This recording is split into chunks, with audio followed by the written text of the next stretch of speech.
Hey guys, tonight we're going to descend into something quietly unsettling.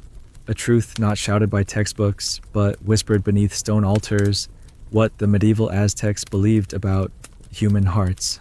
You might think of the heart as metaphor love, courage, life itself. But for the Aztecs, it was no metaphor. It was literal motion. The heart was the only part of you that kept dancing even after death arrived. And here's the quiet paradox. These were people who believed stopping a heart could keep the world turning. The stillness of one thing made everything else move. You probably won't survive this worldview.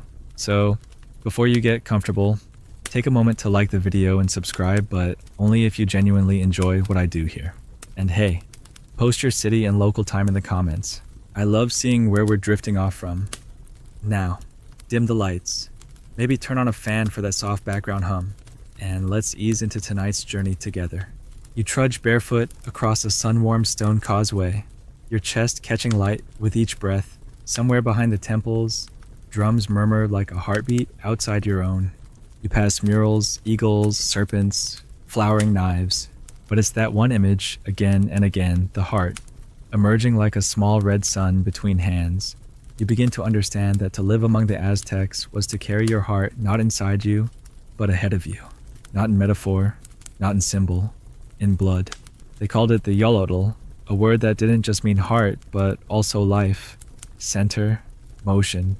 It pulsed with meaning, and not just poetic meaning, but logistical. This was what moved the cosmos forward.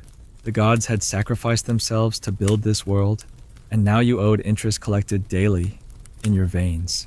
In their cosmology, the fifth sun, the age you now inhabit, is a fragile experiment barely holding together.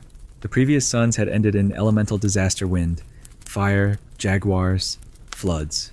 This one could collapse too. But unlike the past, the gods had left instructions. To keep the fifth sun aloft, you had to feed it. Not crops, not prayers, not good behavior, but hearts still hot, still twitching. You weren't killing people to terrorize others or punish sin. You were fueling the engine, and so the quiet horror settles in. It's not malice that turns you toward the blade. It's maintenance, like cleaning the gutters or adding oil to a lamp. Historians still argue whether the Aztecs truly believed the sun would die without blood, or whether this belief was encouraged politically to justify expansion and obedience. But in the thick breath of the jungle, as the sun climbs overhead and begins to bake the temples white hot, none of that matters. Because the belief was real enough to build pyramids aligned with celestial bodies, enough to carve sacrificial altars in the shape of butterflies, creatures that, like hearts, flutter. Enough that the word for to offer a heart and to flower are linguistically related. Life bloomed from death. You couldn't have spring without rupture. The ritual begins long before the knife. The chosen one is bathed, perfumed, adorned in feathers and jewels.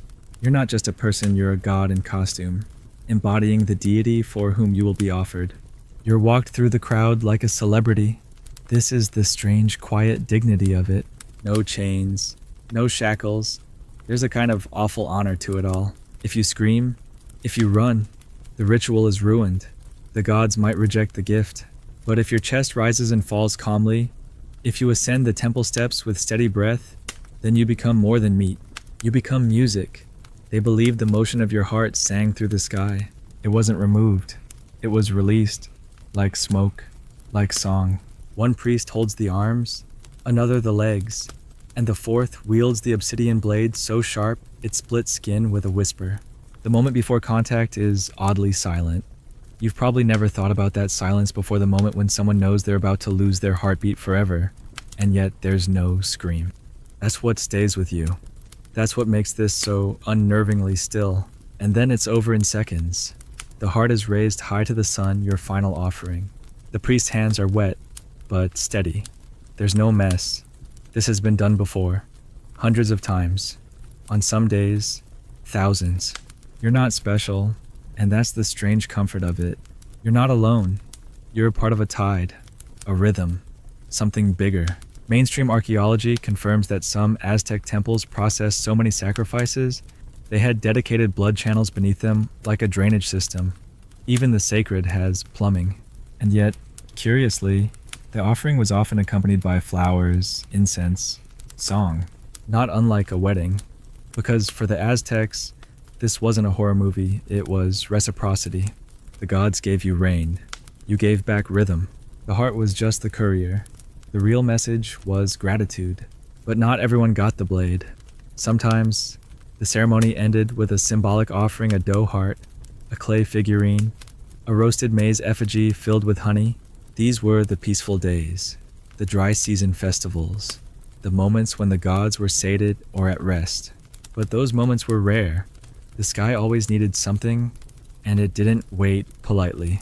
You learned to live with that pressure, like tax season, but cosmic, like needing to breathe, but for the world.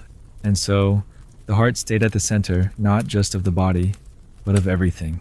Calendars, war, love, mourning, even laughter. Because, strangely, laughter was sacred, too. Some victims laughed all the way up the stairs, not out of madness, but because in the face of being turned into pure motion, what else is there to do but dance? You walk past a mural again, and this time, you notice something small you didn't before. One figure is not having their heart removed, but offering it themselves. A hand through the ribs, a gift to the sky. Maybe it's myth, maybe it's metaphor, but maybe that's the part we're not supposed to see, that deep in the quiet logic of this civilization was a truth even our modern minds flinch from, that the most sacred thing you can give is not your time, your money, or your thoughts. It's the motion that no one else can see, the pulse in your chest, the rhythm you can't fake, the thing that proves you're still here.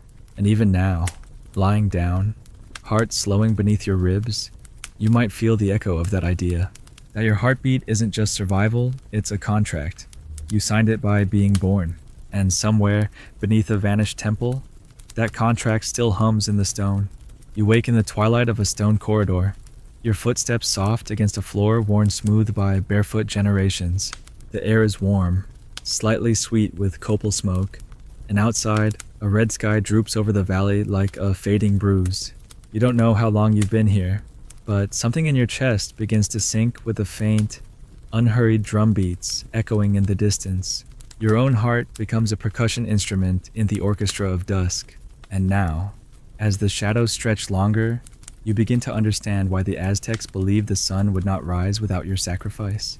It wasn't vanity or cruelty, it was an ancient wager. In their cosmology, each dawn was not guaranteed. It had to be earned, and the payment, always, was blood. Not just any blood, living blood. Hot, rhythmic, urgent, the sun. They believed fed on that life force. Not metaphorically, not symbolically, but hungrily. So every morning, as you blink against first light, remember someone's heart paid for that glow. The logic is strange, but elegant. The gods had bled themselves to make the world, so now humans must repay that debt. The sun god, Huitzilopochtli in particular, demanded his daily portion. He was the warrior god, the hummingbird of the south, and without constant infusions of sacrifice, he would falter. The stars would rise. The world would collapse back into chaos. Historians still debate how literally this was believed, whether the priesthood manipulated the narrative for power, or whether even the rulers lived in terror of celestial hunger. But for the people, the farmers and weavers and warriors, the belief was real. In the only way that matters, it shaped their choices. It gave structure to the sky. And when a belief is carved into stone steps and poured into festival calendars, it's no longer a belief, it's architecture. And the Aztecs didn't see sacrifice as a tragedy. To them, it was a sacred privilege. Imagine being told since birth that your heart, specifically yours, might be chosen to keep the sun alive, that your pulse could be the turning point between survival and darkness. You'd grow up walking beneath banners embroidered with hearts.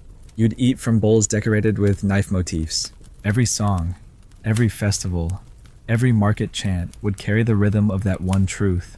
Hearts are not for keeping, they are for giving. And that's where the quiet tension of Aztec life always lay, in the knowledge that joy and doom were threaded together. Your laughter, your breath, your dance steps under moonlight, all of it could become part of the machinery that moved the heavens. You walk now among the ruins, Where once the sun rose to shine upon crowds gathered in hushed anticipation, you imagine the scene dawn creeping over temple walls, thousands of eyes watching the moment of offering. There's no chaos, no screaming, just stillness. A priest raises the blade, then a heart. For one breathless second, the people wait to see if the sun answers, and then light. The sky swells with color. The gamble worked. Again. Can you feel the relief that must have surged through them? That glow wasn't just sunlight, it was proof. The world still wanted them. The gods still listened. And you, yes, you helped make it happen. The heart, in that moment, became currency, not in the cynical modern sense, but in a sacred, circular economy. You gave, the gods gave back. You danced. The crops grew. You offered your blood, and in return, fire stayed in the sky. It's no coincidence that the Aztecs used the same word tonali for both heat and spiritual energy. They understood warmth not just as temperature, but as intention, as vitality, as evidence of presence. And so, a sacrificed heart wasn't just meat, it was fire. It was light. It was proof that a person had been here and had offered the most unrepeatable thing they possessed, their motion. And still, the most fascinating part is not the moment of death, it's the philosophy behind it. You begin to notice something in the way the temples were built, aligned to the solstices, synchronized with Venus cycles, designed with acoustic tricks to amplify chants. The city itself was an engine of belief. Even the sacrifices took place at specific times, on specific days, when the sky was in the correct mood. They weren't random, they were scheduled, managed. You'd wake on a festival day and know it was time. Maybe not for you, but for someone. You'd hear the songs, smell the incense, see the dancers in jaguar skin, and know that somewhere, a heart was being prepared to leave its body and rise into the ether. And here's something odd, it wasn't always enemies. Sure, captured warriors made up the bulk of sacrificial victims, but sometimes it was volunteers. Sometimes it was children. Sometimes it was people chosen not because they were hated, but because they were loved. The gods demanded the best, and so your beauty, your intelligence, your poise, they didn't save you. They made you eligible. Imagine the silence of that realization. Imagine knowing your goodness made you a candidate for removal. A soft horror, curled like a serpent behind every compliment. Still, not all sacrifices involved literal death. Some ceremonies used symbolic hearts sculpted from dough or shaped from obsidian. In lean times or during plague years. When bodies were scarce or morale low, the priests improvised. A clay heart might be buried with whispered apologies. A honey-filled effigy might be burned as a stand-in. But even these mock rituals retained power, because the belief wasn't in the material, it was in the gesture. The gods, after all, understood intention. That's what the Aztecs believed. The ritual had to look real, feel real, and be offered with true emotional weight. The rest was detail.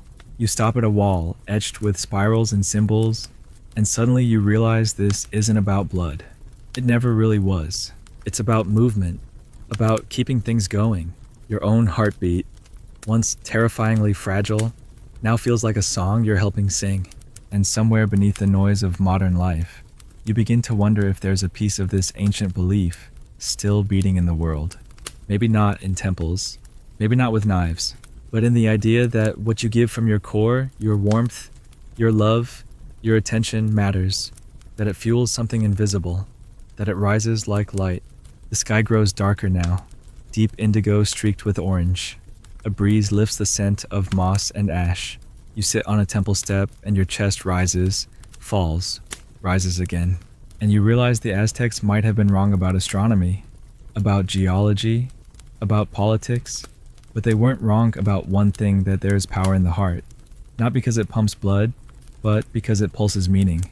You feel that meaning now, in your stillness, in your quiet, in your readiness to keep listening. The plaza stretches before you like a calm, shallow ocean of stone. Its symmetry almost meditative, until you remember what used to happen here. You pause in the center and glance down, not at your feet, but at your chest. You feel your own heartbeat as if the stones are listening for it. And in this stillness, you begin to grasp what the Aztecs truly meant when they said the heart held consciousness, not thoughts, not memory, but awareness. The heart wasn't just an organ, it was identity. You weren't considered fully alive until your heart had proven its rhythm matched the sky. The Aztecs believed your heart didn't simply circulate blood, it recorded who you were. When it was extracted, it wasn't just your life that ended, but your story that was lifted skyward. The gods didn't want your flesh, they wanted your essence, preserved in that small, trembling muscle behind your ribs. And so you didn't fear the blade for the pain, it was the exposure, the moment your deepest self would be weighed in the open. This idea wasn't confined to temples. It saturated every part of Aztec life. In Nahuatl, the word for heart yolotl was embedded in words for wisdom, memory, and emotion. You didn't just think, you heart thought. You didn't feel sad you had a tired heart.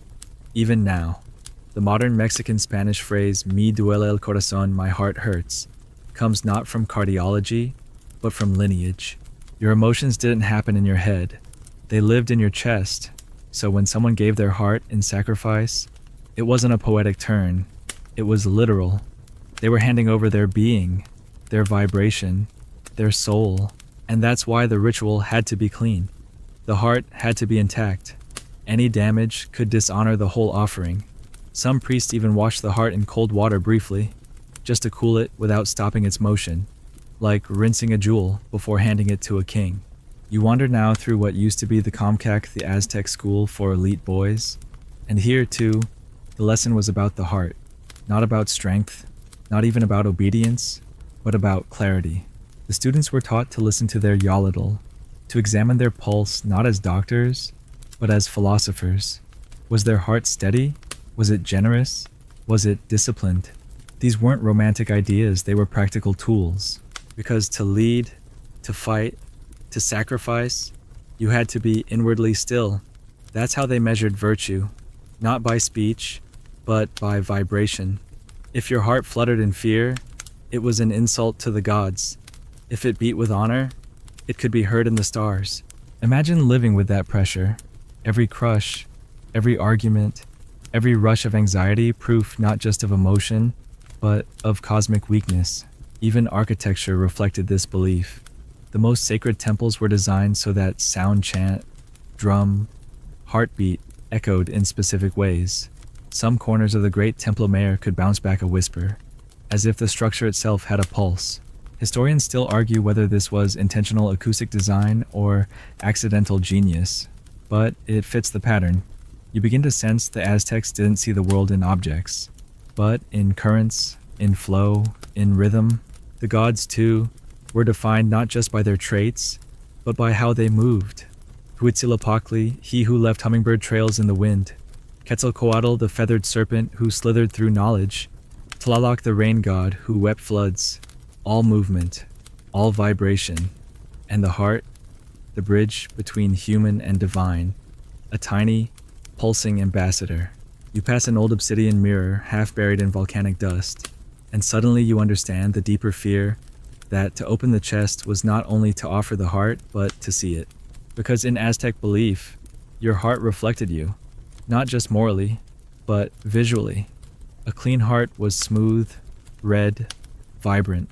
A diseased or sluggish one meant the gods had already turned away. Some priests claimed they could read the future by looking at the twitch of a heart after removal, not as fortune-telling, but as diagnosis. Were the gods satisfied? Was the city safe? Was the sun secure for another day? Imagine a society where the weather forecast comes not from satellites, but from how a heart spasms in the hand. And this is where it gets even stranger. They believed your heart continued to perceive after death, for several moments, maybe longer. They had no concept of a brain-based consciousness. The chest held awareness, and until the last twitch, it could register gratitude or horror or peace. Some rituals involved whispering final words to the heart before it was lifted affirmations, apologies, instructions, because the heart wasn't just going to the gods, it was reporting. Think of that. Every beat, a message, every offering, a communique. You weren't just fuel, you were correspondence. The fringe belief preserved in some lesser-known codices is that the heart could even return. There's a myth of a warrior whose heart once offered, refused to die. It bounced from the priest's hands and, guided by hummingbirds, flew back into his chest. He awoke, neither dead nor alive, and vanished into the jungle. Some say he still wanders, heart blazing like an ember beneath his ribs. Scholars call it symbolic, but the point isn't the biology, it's the fear. The quiet, ancient terror that maybe your essence can't be contained. That once seen, once exposed, it might become untethered. That your heartbeat might echo louder than anyone expected. And perhaps that's the reason for the ritual's precision. Everything had to go right. The calendar date, the planetary alignment, the time of day, the incision angle, even the state of mind of the sacrifice. Because this wasn't medicine, it was choreography. The gods were watching, and you didn't want to fumble the steps. Some days were better than others. Sacrifices performed during solar eclipses were seen as especially potent. During droughts, hearts were given not just on altars, but buried near springs. The pulse was sent underground to stir the water spirits. The logic is haunting that your heart might soften the sky, that your pain could call rain. You lean against a wall carved with spiraling vines, and you notice each one leads to a central shape, not a sun, not a god, but a heart. Stylized, open, rising, again and again, and it strikes you how different this is from modern faiths, which often hide the body, speak in abstraction, bury the physical beneath metaphor. The Aztecs did the opposite. They laid the body bare. They gave the gods something tactile, something warm, something unmistakably real, and somehow they found beauty in it, not despite the blood, but because of it. Because the blood meant presence. The blood proved you'd shown up, that you'd risked something. So now, as your own heart slows for the night, you carry that strange thought with you that the most sacred stories don't hide in books or temples. They thump quietly in your chest. They wake you when you're trying to sleep. They remind you that even in stillness, there's motion. Even in silence, there's rhythm. And maybe, just maybe, your heartbeat is your first language. A story you've been telling since before you had words. You follow the sound of drums again, their rhythm softer now, like distant thunder, and find yourself standing where warriors once trained not for conquest, but for capture. This is the paradox that slips past modern eyes. The Aztec warrior's greatest triumph wasn't to kill his enemy, but to seize him alive. You walk slowly through a training courtyard littered with carvings of eagles and jaguars, those symbols of ferocity. But here, ferocity had a rule. The warriors were trained not just in combat, but in restraint, because a dead enemy was useless. His heart stopped beating, his fire extinguished, but a living one, oh, he was priceless. His pulse, his breath, his heat, they were gifts for the gods. And so battles became harvests, not to erase your enemy, but to reap him.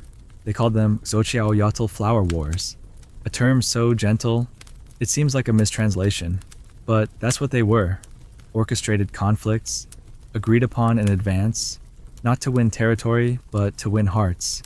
Literally, opposing sides would meet, fully armed, but with the shared understanding that this was theater. Sacred, bloody theater. The objective was not annihilation, it was tribute.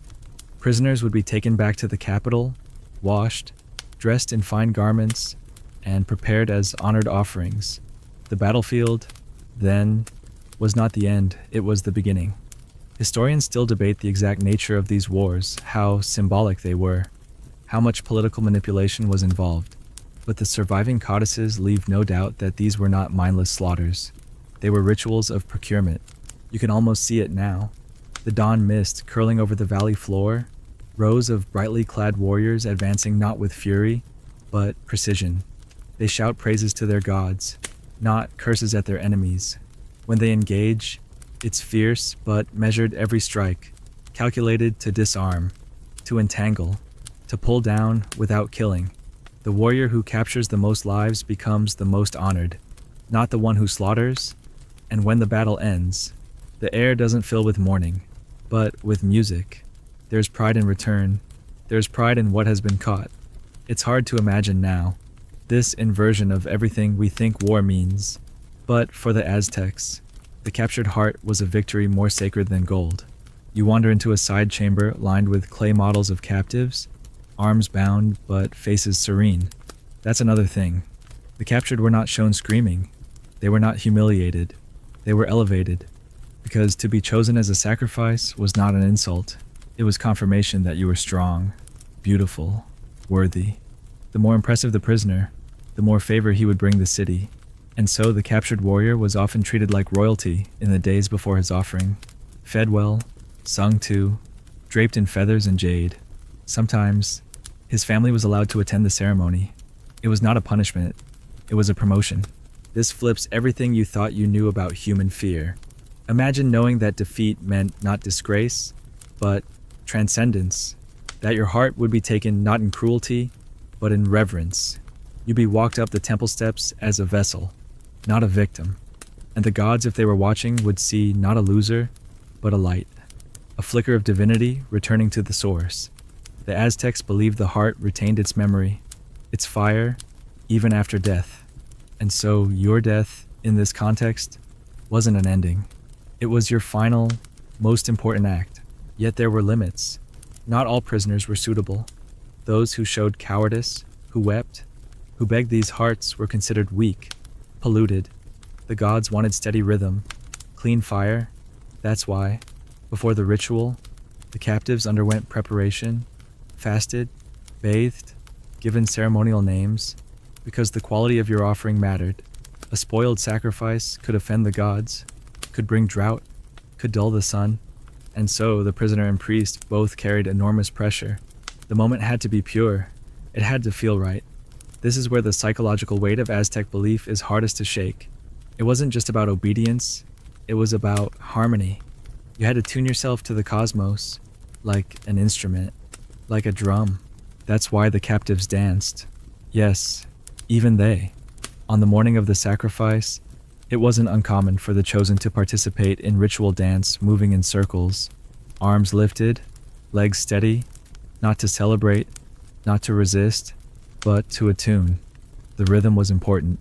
It was believed that the dance aligned your yolitl, your heart, with the heart of the world, that if you died while your rhythm matched the divine, your essence would rise cleanly, like a feather caught in wind. And so you danced, and maybe, in that movement, you forgot to be afraid. Even the audience danced, not in joy, not in mockery, but in resonance, because your rhythm, your pulse, mattered too. Everyone became part of the offering. The city breathed together. Some even claimed that when a great warrior was sacrificed, the earth shook slightly, not from tremors, but from harmony, the world recognizing itself in motion. Historians, of course, are skeptical. But maybe that's the point. You can't study faith with equations. You have to feel what it was like to wake up every day and know the sky required something. That if you didn't help feed it, you were stealing warmth. That sacrifice was not an event, it was maintenance. Like sweeping your house, like lighting a candle. And here's the quiet irony that lingers as you walk the courtyard's edge. These so-called flower wars were, in some strange way, more restrained than many modern conflicts. They had rules. They had meaning. The objective was balance, not extermination. And while the Aztecs certainly waged brutal real wars too, this subset, these choreographed encounters were different. They were offerings in motion. A battlefield turned into an altar, a spear into a flute, a capture into a prayer. You stop at a crumbling platform and see it a mural, faint but still visible.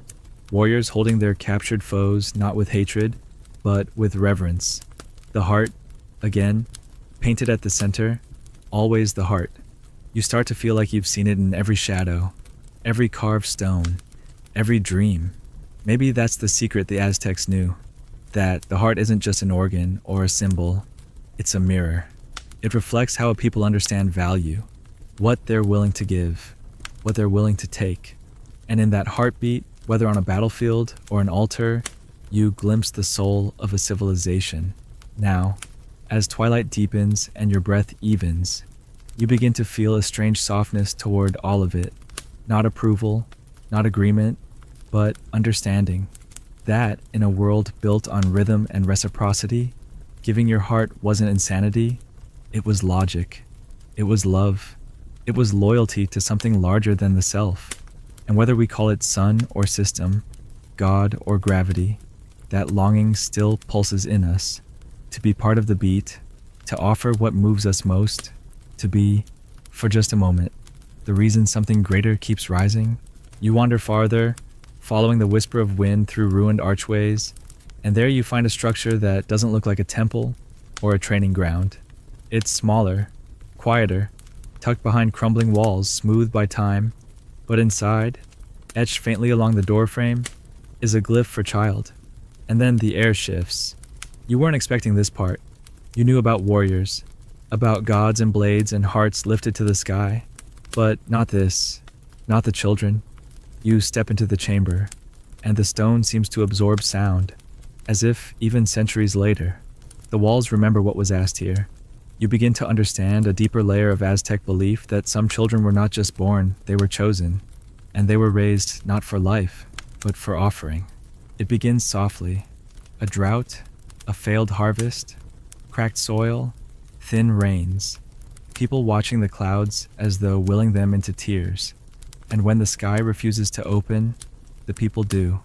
They turn to the rituals they've always known, to the gods who once gave them water, and to Tlaloc, the rain-bringer, who, according to their beliefs, doesn't want rage or war.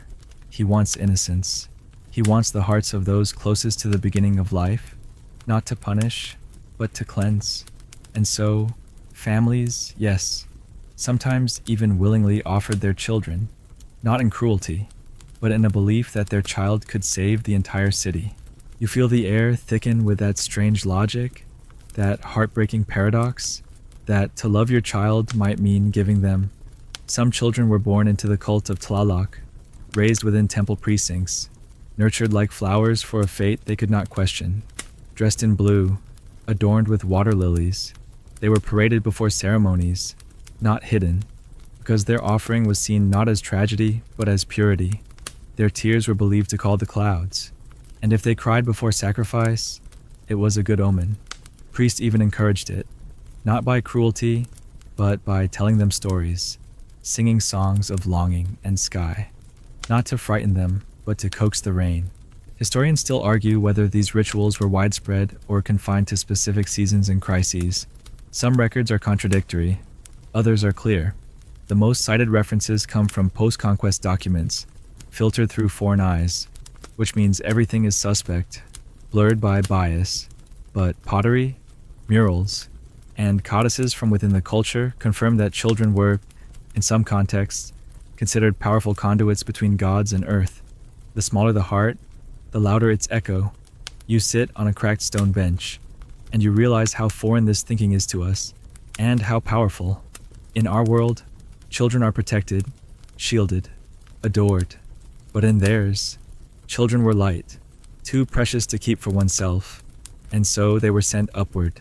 It wasn't done in secret. There were processions, songs. Whole neighborhoods turned out to witness. Offerings were often made near springs, lakes, or mountaintops, places where Tlaloc was believed to listen best. Some children were carried up volcanoes. Others were taken to special rain temples, carved into cliffs, and the journey itself was part of the offering. The steps mattered, the rituals were exact, the songs had to be in order, the clothing had to be clean, because even a child's heart could be rejected by the gods if the ceremony wasn't correct. The divine, after all, was meticulous. It's here you begin to glimpse the chilling reverence that surrounded these acts. They weren't rushed, they weren't done out of panic or anger. They were thoughtful, slow, built on the belief that the gods, like the earth, must be fed, but gently, tenderly. The priests were not executioners. They were caretakers, midwives of passage, and they believed that by guiding a child into the next world, they were completing a cycle, not cutting it short. There's even a term for where these souls went. Tlalocan, a paradise of endless springtime, flowers, and laughter. The Aztecs believed that children sacrificed to the rain, God bypassed the trials of the underworld. They were not judged. They were welcomed. That doesn't make it easier to process. Your modern mind resists, but you stay with the thought. You try to feel the sincerity behind it. Imagine the trust it would take to believe that your child's life wasn't ending, but blooming into something higher, that their little heartbeat could soften the skies, green the earth, and save thousands. It's not a justification. It's a framework, and it ran deep, deep enough to shape decisions, names, architecture. Some homes had rain shrines at the door, with spaces where a child's offering could be symbolically rehearsed through dolls and chants. Families would sing songs to the rain as they bathed their children, reminding them gently that the gods were always listening. And still, not all offerings were literal. In years when hardship wasn't dire, symbolic gestures were made, clay figures, maize dolls, hearts made of fruit and honey, but everyone knew the difference. A clay heart did not pulse, a doll could not cry, and Tlaloc was a god of sounds as much as blood. The tears of children were said to water the clouds directly, their voices small, clear were believed to echo in the chambers of sky, and so, on the rarest, most sacred days, real children were chosen, and their gift was not framed as horror, but as salvation. You walk out of the chamber and into the open again, feeling the warm stone beneath your feet and the sun dipping behind the hills. You understand now that the Aztecs didn't draw clear lines between joy and grief, love and offering. Everything was interwoven. To love something, you had to be ready to let it go, and the heart, in all its innocence or power, was the bridge. Always the bridge, not just between people and gods, but between this world and the next. The Aztecs didn't hide this truth from their children. They sang it to them. They folded it into lullabies, into games, into dances. The heart was not a secret, it was a story. And that's what stays with you as night approaches. The realization that for the Aztecs, every heart was destined to rise, some by age, some by sacrifice, some in song, but all would eventually leave the body and become part of the sky.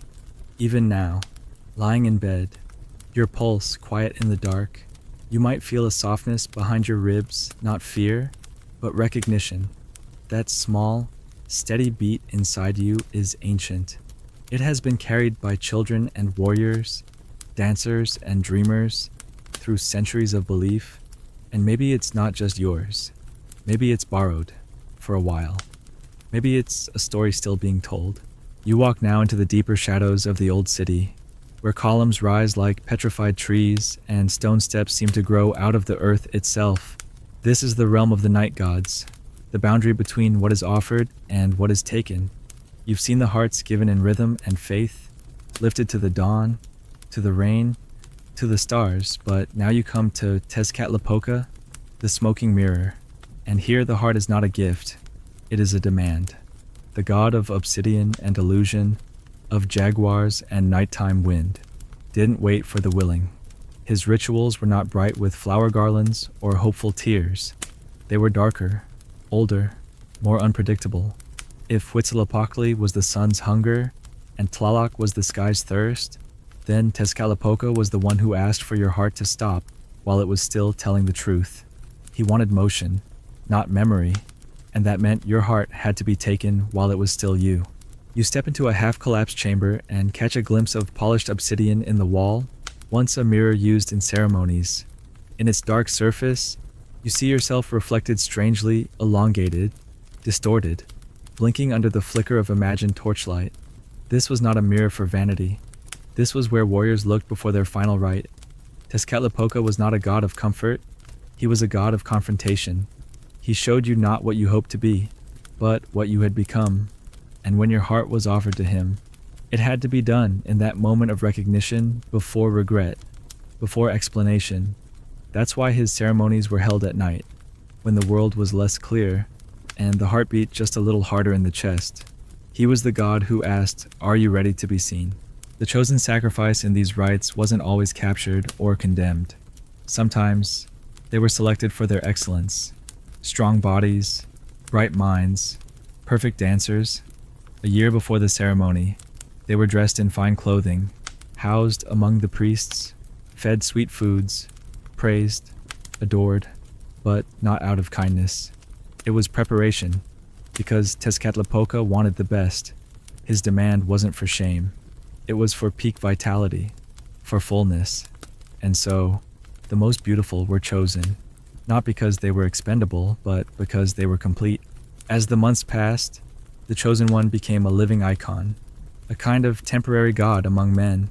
He would walk the streets, playing music, smiling, carrying flowers. People bowed as he passed. He was not avoided, he was celebrated. But beneath that celebration was the quiet knowledge that this life had a deadline, a specific day, a specific hour, when the music would stop, when the body would lie still, and yet the chosen did not run. Most of them walked calmly to their fate, because they believed something that modern ears have trouble holding, that the climax of a life was not what you achieved, but what you offered, that the best version of you was the one you gave away. The final ceremony was elaborate. The sacrifice would climb the temple steps not in silence, but accompanied by flutes and drums. His body painted, his arms outstretched, 4 priests waited north, south, east, and west, representing the directions of the world. Tezcatlipoca stood at the center of this cross, and the sacrifice's heart, it was said, had to match the beat of the earth at that moment. If it did, the sky would remain whole. If it didn't, well, that's why there were 4 priests, just in case. Historians still argue whether these annual offerings were purely symbolic, or if they occurred with a scale and spectacle described in post-conquest records. Some claim the Spaniards exaggerated the brutality to justify their conquests. Others point to archaeological evidence, altars, bones, carvings that confirm a system too intricate to be fictional. What is certain is that the idea of living godhood tied to sacrifice existed, and that belief itself shaped behavior, even if only a few were ever offered in this way. The knowledge that it could be you, that your beauty, your talent, your joy could one day be required, created a society where nothing was truly yours, not even your heart. There's a story told of a chosen sacrifice who, on the final day, broke the flute he'd been given and refused to walk. The priest tried to coax him, to reassure him, but he stayed curled in the temple garden, staring at the obsidian mirror, whispering, "It lied. It showed me peace. Whether that tale is true or not doesn't matter. It lingered. It became part of the myth, because Tezcatlipoca was not just a god of mirrors. He was the god of disillusion. He showed you what you wanted to believe, and then asked if you were still brave enough to give your heart once you realized it wasn't true. And that's the sharpness at the edge of this tradition. You weren't dying for glory. You weren't dying to save others. You were dying because your essence had ripened, because your heart had reached its crescendo, and Tezcatlipoca wanted the last beat to come before decay set in, like plucking fruit at peak sweetness. No rot, no doubt, just the clean handover of a heart still burning. In some ceremonies, the heart was not lifted to the sky, but placed directly onto an obsidian plate, so the god could see himself in the blood. Because, to the Aztecs, your heart reflected not just your soul, but the divine itself, the gods. In some myths, were blind unless shown themselves through human offering.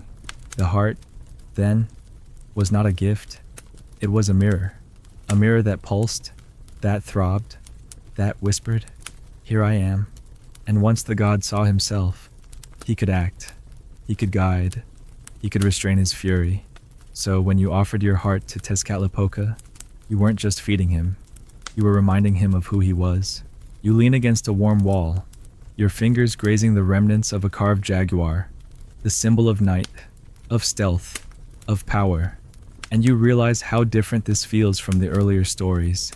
There's no rain here, no flowers, no laughter, only awareness, the hum of knowing you can't hide from what pulses inside your chest, that your heart, however quiet, is always speaking, and someone or something might be listening.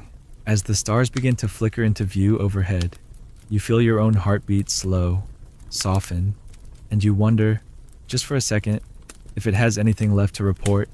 If Tezcatlipoca were to peer into it now, would he see a reflection clear enough to be satisfied?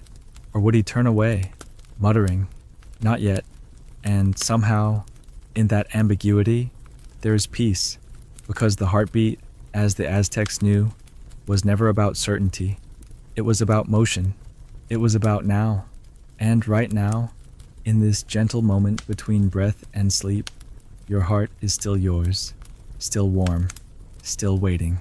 You wake inside a dream of stone, where the city seems not built, but grown, where temples rise like jagged teeth from the earth, and everything points upward, as if even architecture is offering its heart to the gods. You drift past columns and doorways, through hushed courtyards where once music echoed, and you find yourself wondering, how did they do it? Not just the rituals, the thinking, the enduring belief that to take a life, to open a chest and lift a heart to the sky, was not savagery but symmetry. That balance required blood. That survival meant sacrifice.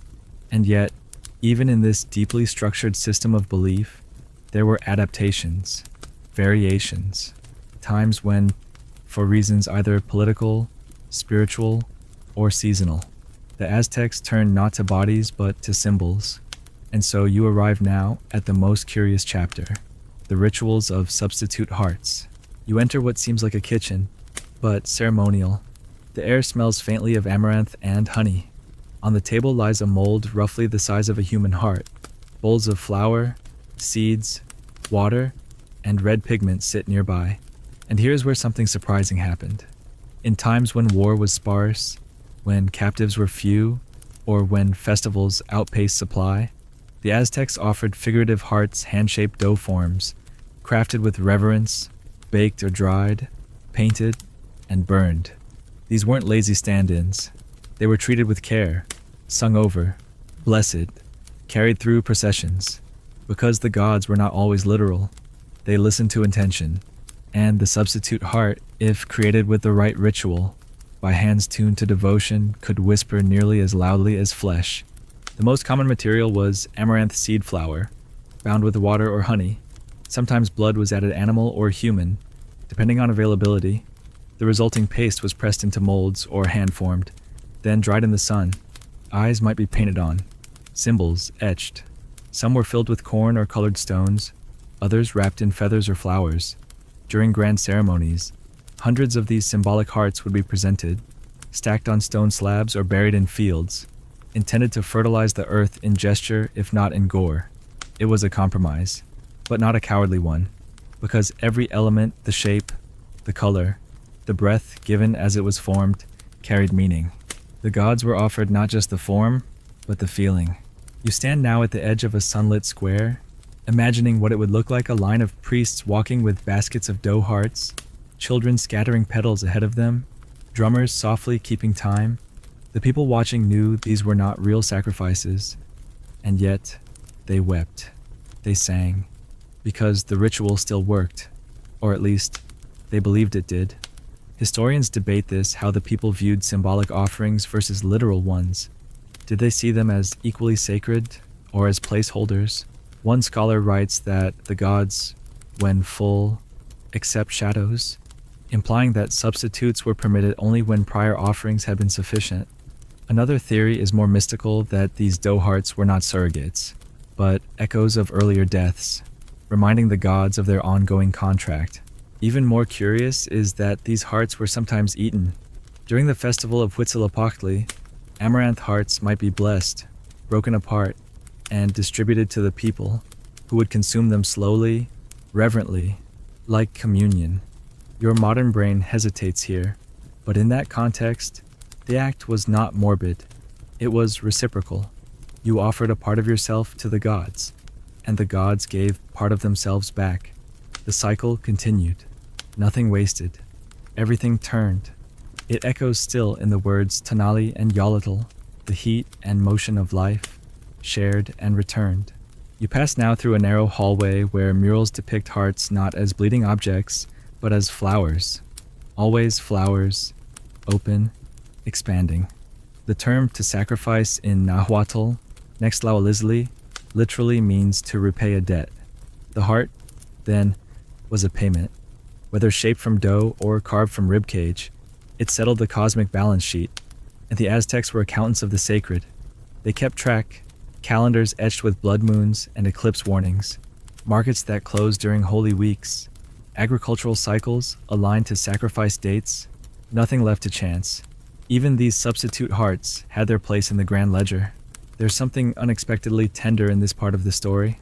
A civilization so associated with violence, with blood on the steps, with screaming stone altars, and yet here, you see hands forming soft shapes, baking, decorating, singing as they work. A priest whispering prayers into a heart made of seeds, a child pressing flowers into its side, a mother drawing breath as she sets it gently onto the fire.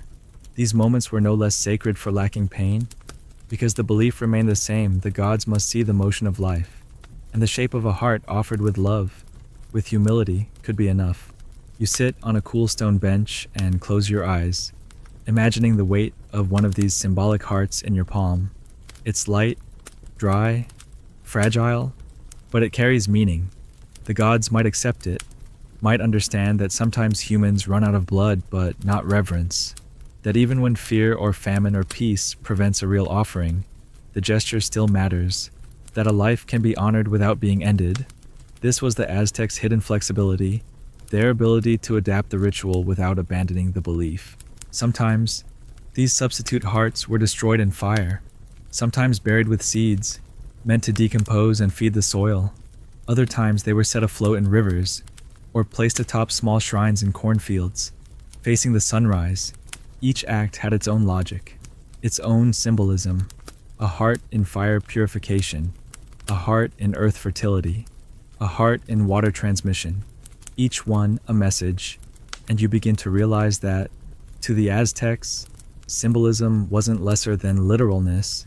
It was another layer, another beat in the rhythm of devotion.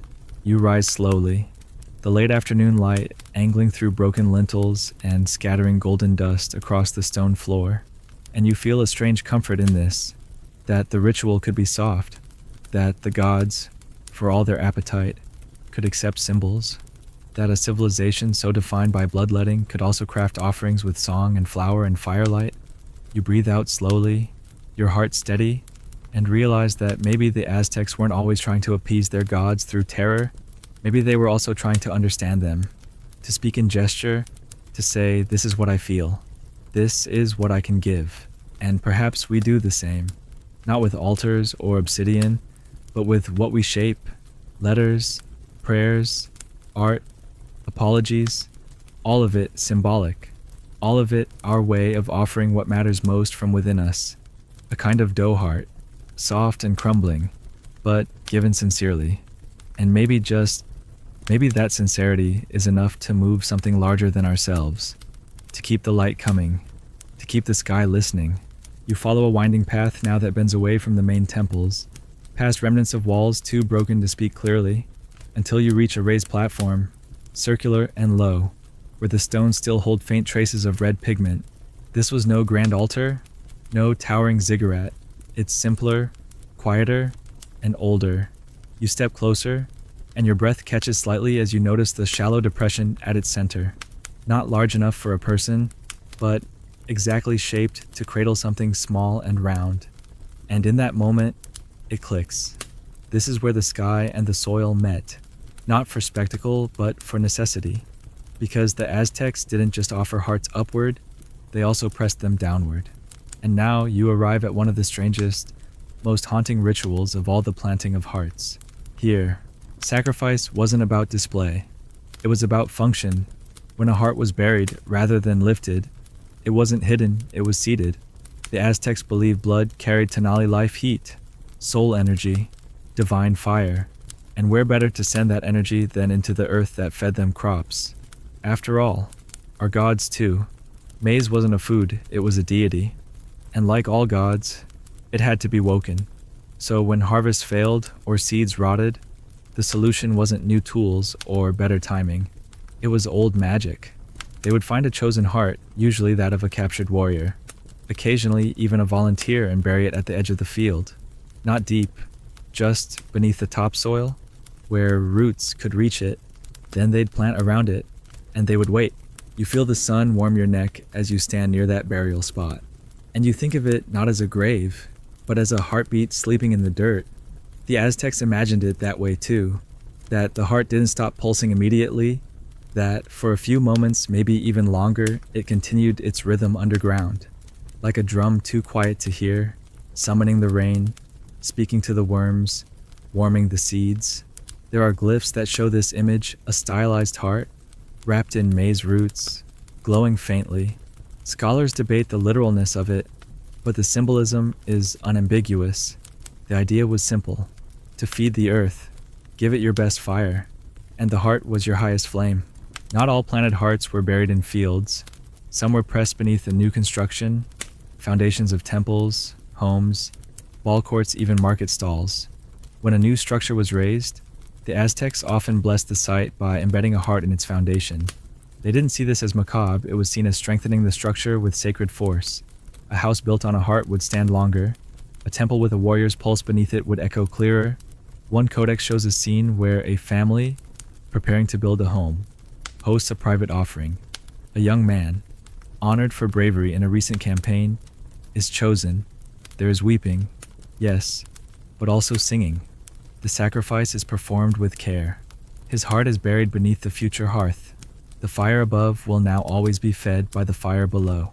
This ritual wasn't limited to elites.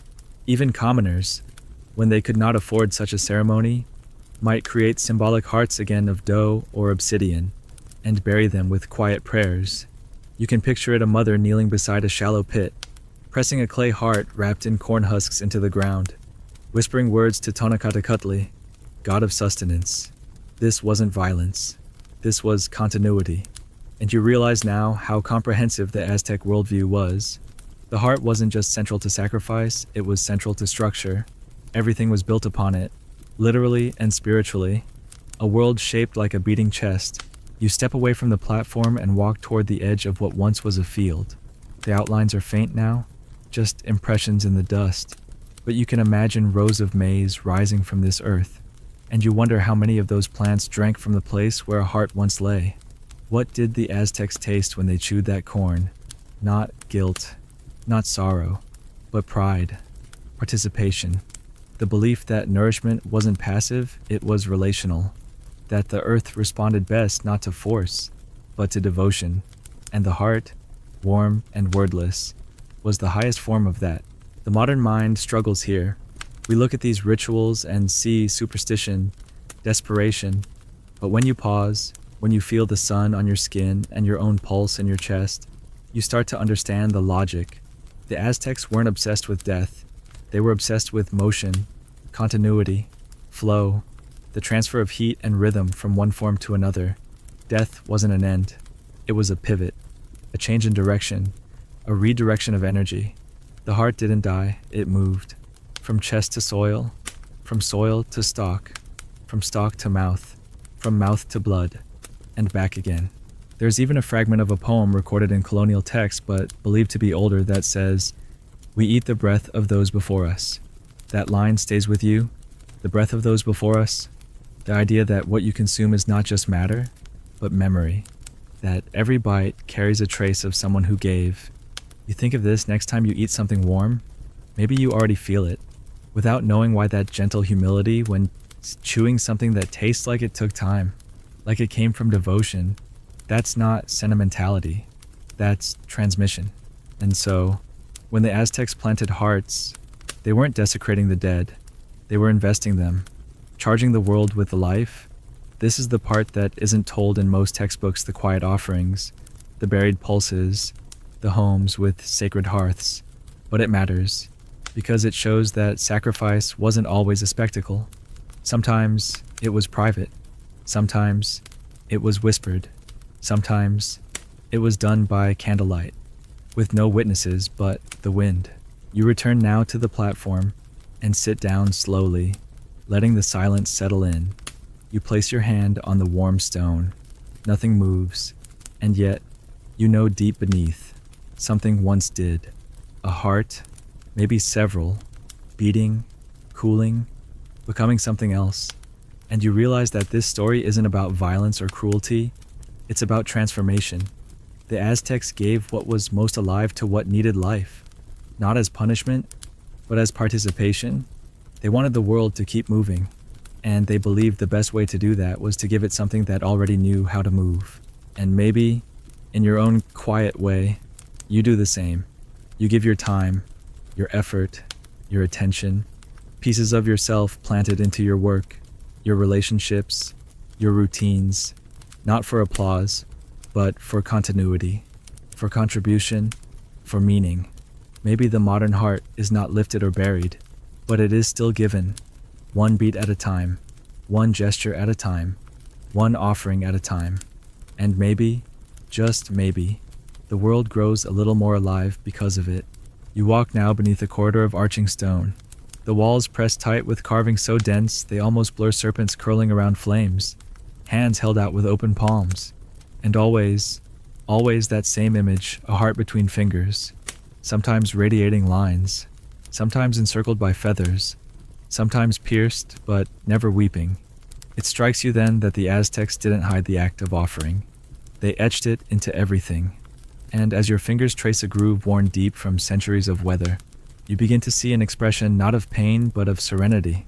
The face of the figure offering their own heart is calm, almost peaceful, and you remember something strange you read once, that those brought to sacrifice were expected to smile, not pretend, not grimace, but to meet death with poise, because the expression you wore in your final moment reflected how your heart would be received. If you were afraid, the heart was said to shrink. If you were angry, it would twist. But if you were still steady, the gods could lift it cleanly, like a breath. It wasn't theater, it was belief. You feel that now. The Aztecs thought your interior world shaped your offering, that the quality of your death was part of the gift, and that calm was not weakness, it was power. To walk toward your own sacrifice with grace meant you had learned how to live in rhythm with the divine. So the smile was not submission, it was alignment. And this smile, this quiet readiness, was cultivated over time. Priests, families, entire communities would prepare the chosen, not to resist, but to be radiant, to make the offering complete. Even the architecture reinforced it. Temple steps were not merely functional, they were symbolic. A final ascent, an emergence. You walked up not to be taken, but to become visible. Imagine the scene: sunrise washing the eastern horizon, drums echoing in slow, syncopated bursts, and a figure ascending, draped in feathers, body painted in celestial patterns, each step deliberate. The crowd is silent, not in fear, but in awe, because this is not a death, this is a revelation. And at the top, as the figure kneels, they look upward and they smile, not because they want to, but because they must. It is the last gesture of strength, the final way to say, I am still mine. There's an unsettling beauty in that, the idea that the most powerful expression of control is not in surviving, but in choosing how you're seen in your final breath, that your body could be conquered, but not your posture, not your face, even the gods. It was believed, responded to this. A serene sacrifice was more effective. The sky opened faster, the sun rose brighter, crops responded quicker, because the energy carried in a calm heart was stronger, undiluted, no fear, no anger, just rhythm. Historians still debate this, whether the smile was truly natural or trained, whether it was spiritual or social pressure. There are accounts many from post-conquest scribes describing victims singing as they climbed the stairs. Others say they danced, and some more grim suggest drugging or coercion. But the Aztecs themselves left images not of struggle, but of surrender, not as weakness, but as elegance. And this idea, this poise, permeated their art, their poetry, their daily life. One surviving line reads, "Die not as a stone, die as a flower, opening." That phrase returns again and again in your mind, as if whispered between the heartbeat of the ruins. You pass a side altar now, where a smooth obsidian basin still rests. This is where the heart would be placed for display, after removal, not hidden, not disposed of, but shown, elevated, because the heart, once lifted, became communal. It was no longer yours. It belonged to the world. Some hearts were cast into sacred fires, others fed to statues of the gods. A few were taken up in dance, literally carried in open palms as music rose. The heart wasn't just proof of death, it was proof of devotion, a token, a promise kept, and its motion even after extraction mattered. There are glyphs of priests holding hearts up to the sun, waiting for a sign, a flash of light, a sudden wind, an animal cry. These signs were interpreted as divine approval. If none came, the ritual might repeat, another sacrifice, another heart, until the gods answered. And that's the part that stings. Even now, the uncertainty that your offering, no matter how sincere, might not be accepted. That, even in purity, you could be met with silence. But they offered anyway, again and again. Because silence didn't mean no. It meant not yet. And you think about that, the persistence of belief, the endurance of ritual, not because it was easy, but because it gave meaning. In a world of floods and famine, conquest and collapse, the act of steady offering of showing up with your best rhythm was itself a kind of resistance, a kind of hope. And maybe that's what the smile really was. Not a mask, not denial, but a decision to face uncertainty with grace. You move again. Your footsteps light on the uneven stone and pass a mural showing a sequence rarely depicted, not the moment of sacrifice, but the hours before. The figure sits surrounded by family, hands touching his shoulders, his chest, his face, not mourning, not pleading, just being together, the calm before the offering. And you feel a sudden shift in your understanding. The ritual didn't begin at the altar. It began with community, with preparation, with collective breath. You weren't offered alone. You were carried by the lives around you, a shared rhythm. Some stories even tell of those who requested sacrifice not out of despair, but of purpose.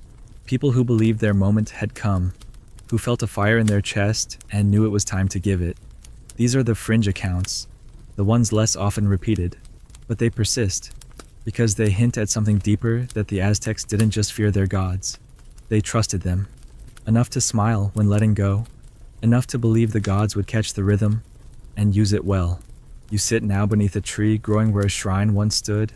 Its roots likely touch bones. Its fruit, when it blossoms, falls near where hearts once rested. You imagine that fruit being eaten centuries ago, someone biting into sweetness, never knowing what slept beneath.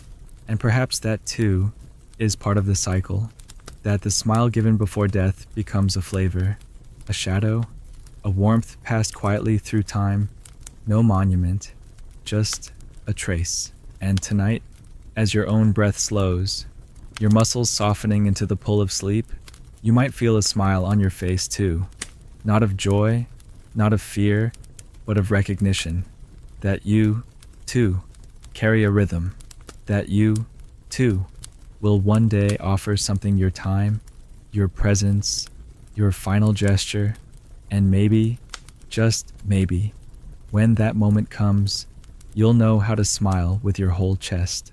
You wander into the outskirts now, where the ceremonial center gives way to the quieter districts, the ones where people lived, cooked, sang, and swept the dust from their doorways each morning. It's easy to forget that beyond the altars and obsidian knives, there were markets, gardens, clay ovens, and laughter. Life didn't pause for sacrifice. It grew around it, pulsed alongside it, and here, in this slower corner of the city, you begin to understand how deeply the heart ritual seeped into everyday life, not just as theology or politics, but as rhythm. The Aztecs didn't think of offering the heart as a rare event. It was a pulse woven into the fabric of their days. Every act, every word, carried an echo of it. Even here, where children played with reed toys and women shaped tortillas with humming songs, you can feel it. The heart wasn't just what ended your life. It was what animated everything within it.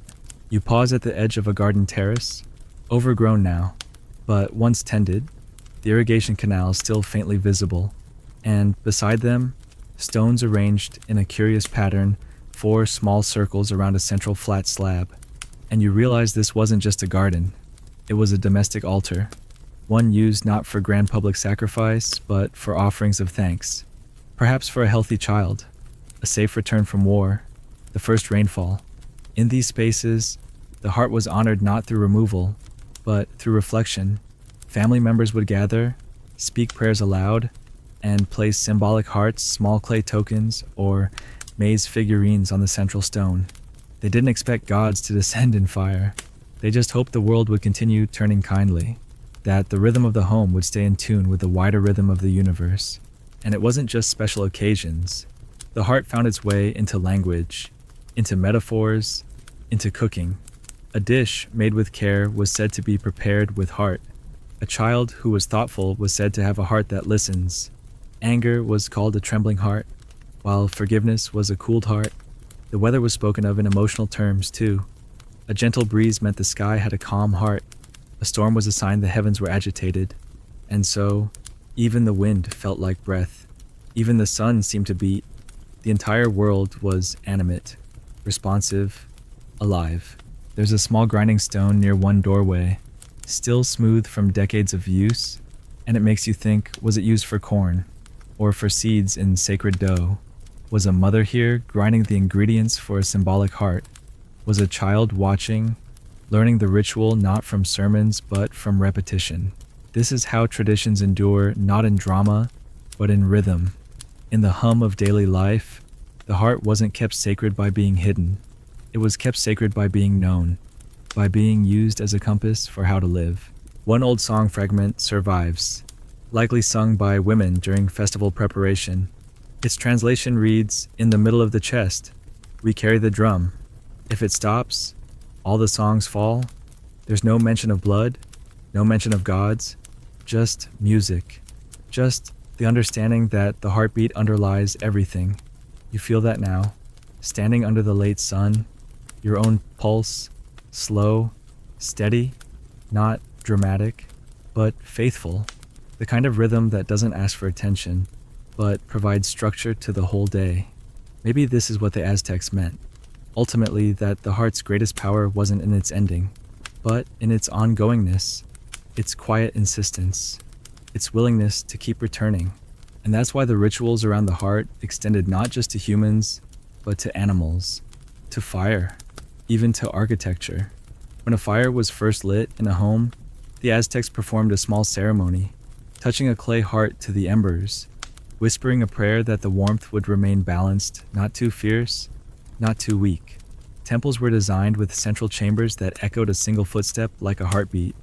Traders placed heart-shaped stones in their pouches before long journeys. Farmers wore pendants carved with hearts not for show, but as reminders of their rhythm. And the warriors spoke of their chests as drums for the gods. Even in battle, they listened for that beat, not to survive, but to be sure they were still aligned with purpose. Historians often overlook this part, the tenderness in the culture. The way a society so aligned with sacrifice also wove love and care into everything. It's easier to remember the blade than the lullaby, but both existed. The Aztecs didn't just take hearts. They cherished them, honored them, built their world around their sound. And so, when someone's heart was taken on an altar, it wasn't removed from a stranger. It was removed from a member, someone whose heartbeat had already been part of the greater rhythm, someone whose pulse had already been counted in meals, in prayers, in songs. You walk farther now and find a courtyard with a low platform in the center, just high enough for someone to stand and speak. This, scholars believe, was a place for community oratory birth announcements, blessings, poetry. It reminds you that the Aztecs didn't think of sacrifice only as loss. It was also language, a way of expressing something too large for words.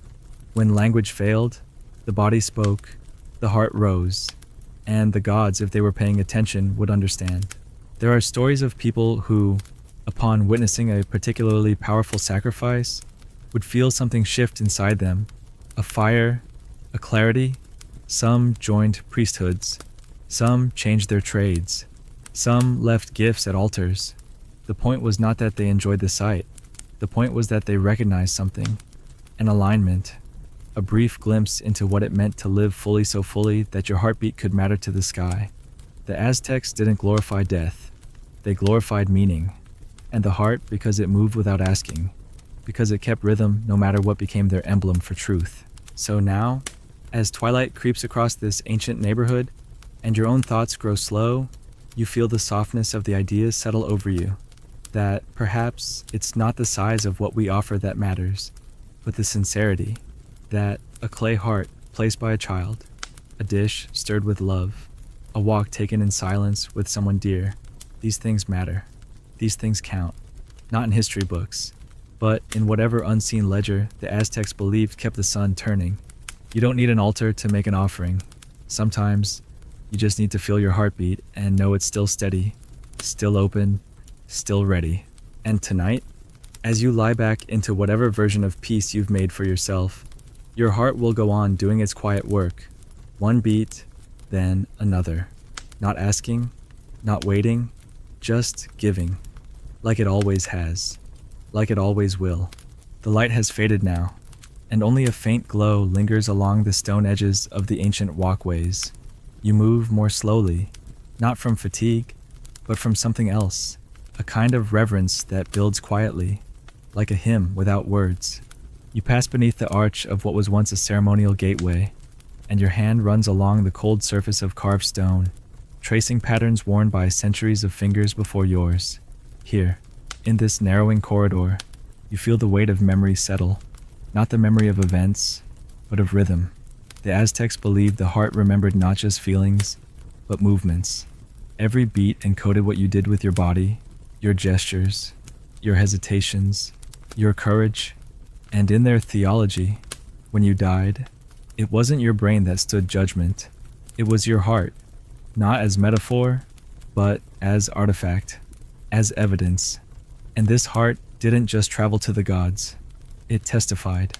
You pause before a mural, one less elaborate than others, tucked away from the main roots. It shows a figure kneeling beside a priest, chest open not yet by the blade, but by choice. One hand is on the ground. The other is held toward the sky. Above, a jaguar floats, mouth closed, eyes calm. Beneath the figure, a stylized heart glows in a strange red and gold pattern, ringed by something that looks like fire, but also like speech. This is one of the lesser-known beliefs among the Aztecs, that your heart, when released correctly, spoke your final truth, not in words, but in vibration, in tone, and the gods, who couldn't lie and had no need to ask questions, heard it immediately. Your entire life compressed into one final rhythm, a summary, a signature. This idea of the heart as witness is what you feel pulsing through this part of the ruins. It's different from earlier sections, where sacrifice was a shared performance, a public act. Here, it becomes intimate, personal. The heart, as testimony, didn't need an audience. Only the sky, only the gods. And so these smaller altars, these side shrines and hidden corners, weren't for spectacle. They were for confession, for resolution, for truth. The Aztecs believed that some sacrifices weren't meant to feed the sun or stir the rain, but to close a story, to complete something unresolved, perhaps a promise, perhaps a guilt, perhaps a longing carried too long. Historians still debate the scale of these personal sacrifices. Some believe they were symbolic, involving animal hearts or clay representations. Others argue that in rare cases, individuals requested their own offering, not from desperation, but from readiness. These were not outcasts.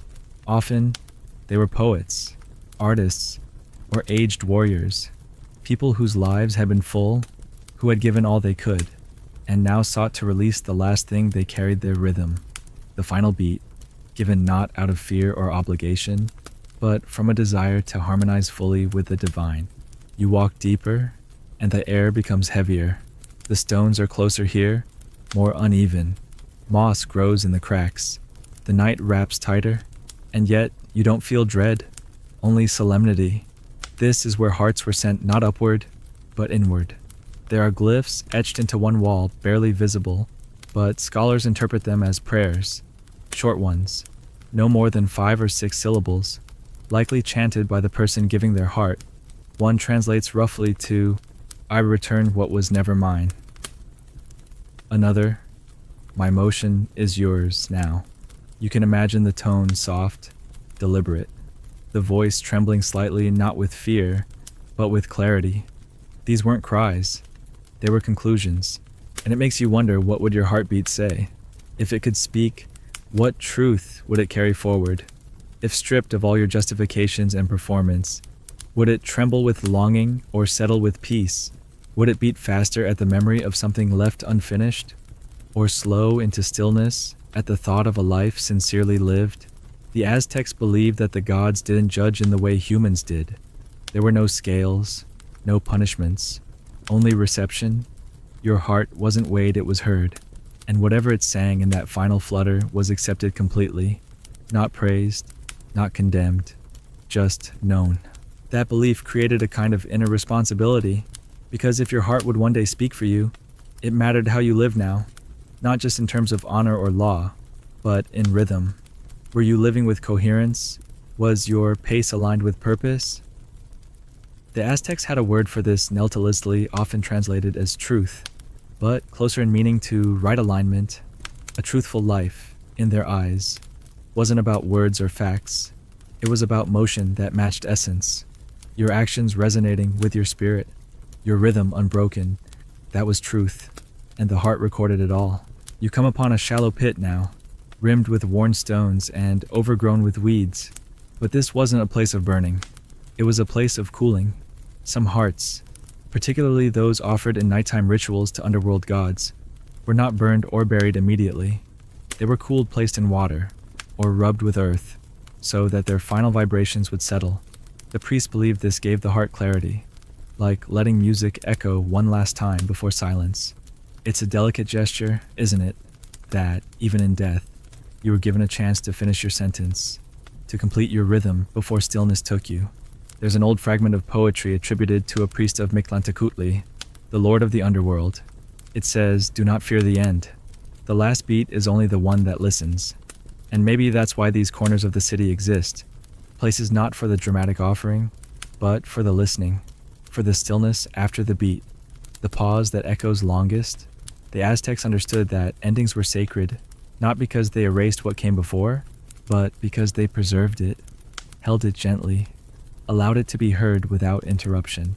You sit now near the edge of the courtyard, where a low stone bench rests beside a half-broken water basin, and you feel a quiet that is different from sleep, deeper, as if your own heartbeat has softened its urgency and now just wants to be noticed. Not used, not offered, just felt, and in that moment, you realize something quietly stunning. That, for the Aztecs, the heart wasn't only about sacrifice, it was about awareness, presence, connection, and sometimes the most sacred offering was not in giving the heart away, but in listening to it. And so tonight, before you drift fully into sleep, maybe you place a hand gently on your chest, not to count, not to measure, just to acknowledge, to hear what your body has been saying all along, that it has moved for you tirelessly, that it remembers everything, that it carries your rhythm, and that one day, when you no longer have words, it will still speak for you, and maybe that will be enough.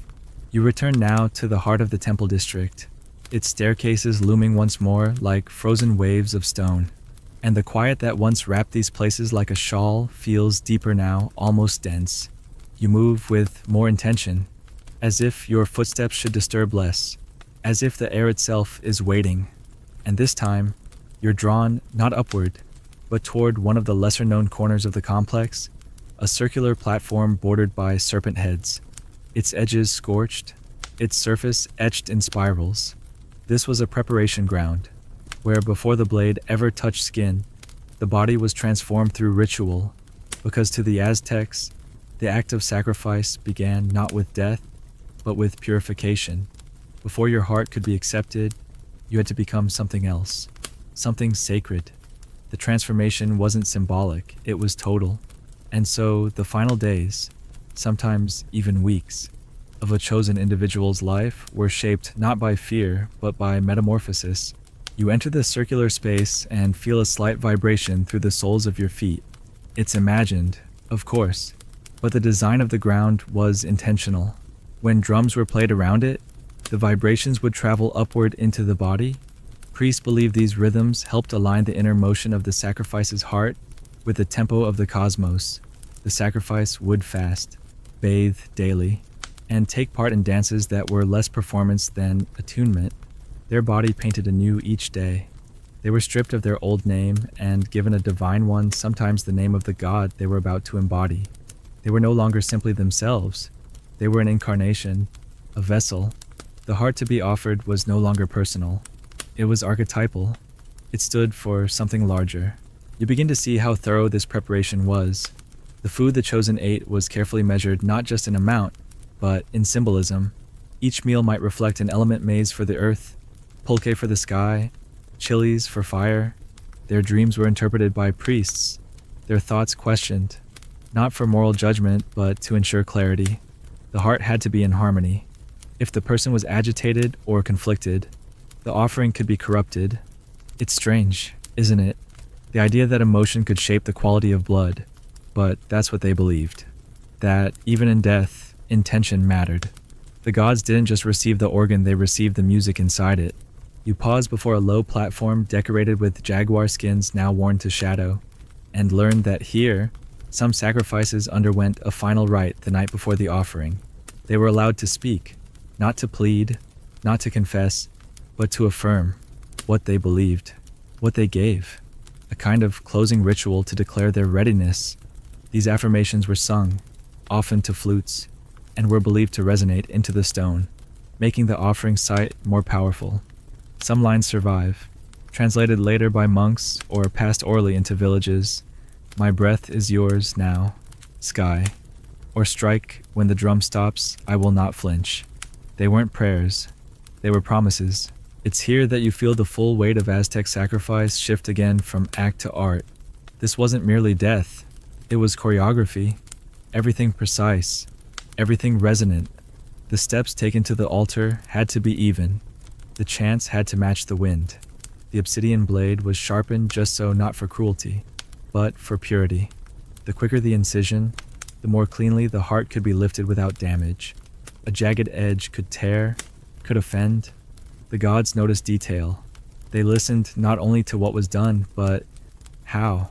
And so every movement, every gesture, every second mattered. Historians sometimes marvel at the technical efficiency of Aztec ritual sacrifice, the speed, the low margin of error, the anatomical precision. But the people who performed these acts didn't see themselves as executioners or technicians. They saw themselves as conductors. Their role was to guide the final crescendo of the human rhythm, to lift the heartbeat at its highest note and offer it before it faded. A misstep, a falter, even a misplaced foot on the temple stairs, these could ripple outward, disrupting the sacred symmetry. And so, as strange as it may seem now, many priests trained for years not only in knife work, but in music, poetry, and cosmology. They weren't chosen for coldness, they were chosen for control. You wander to the edge of the altar now, where the surface rises slightly, like a rounded breastbone. This is where the heart would be held aloft, still warm, still twitching, and there, facing the rising sun or moon, depending on the god, the priest would pause, not for effect, but for recognition. This moment, the suspension of the heart between earth and sky, was believed to be the instant of balance, when the sacrifice was complete but not yet consumed, when the rhythm of the heart, now freed, resonated outward into the invisible order of the cosmos. It was said that time held its breath here, that everything paused for just a blink, to acknowledge what had been given. In some cases, if the sacrifice was particularly important, done on a solstice, during an eclipse, or marking the end of a calendrical cycle, the heart might be placed into a carved vessel and held overnight, so its heat would fade slowly. It wasn't about spectacle, it was about duration. A long cooling heart was thought to send messages longer, to speak further, to echo deeper into the divine. Some temples had special rooms, just for this, the warming chambers, small, silent, lined with polished stone. Only a few priests allowed inside. No fire, just the heart, still giving, still speaking. And this is what you begin to understand as you step away from the altar. The night air thick and still that for the Aztecs. Offering a heart was not an interruption to life. It was life's culmination, not a deviation, but a fulfillment. To be chosen, to be prepared, to give rhythm at its strongest, it wasn't destruction. It was music. And even now, as your own heart continues its soft drumming behind your ribs, you might feel a faint echo of that rhythm, a reminder that everything you do leaves a trace, that your pace matters, that your presence has a tone. You leave the circle slowly and glance back once more at the platform, now empty but humming with memory. It's not fear you feel, not pity, but a strange tenderness, that a civilization once believed in the holiness of motion so deeply.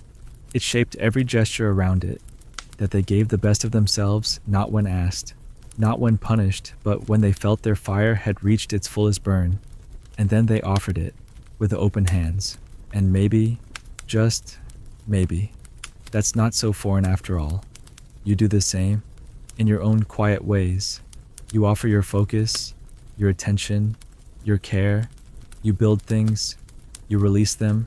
You try to time your efforts not for applause, but for harmony, for completion. And sometimes you pause, heart in hand, and hope the world hears you, just for a moment, just enough to nod back. You walk now beneath the stars, the sky spread wide and low over the silent city, and the moon carved and pale hangs like a single, watching eye.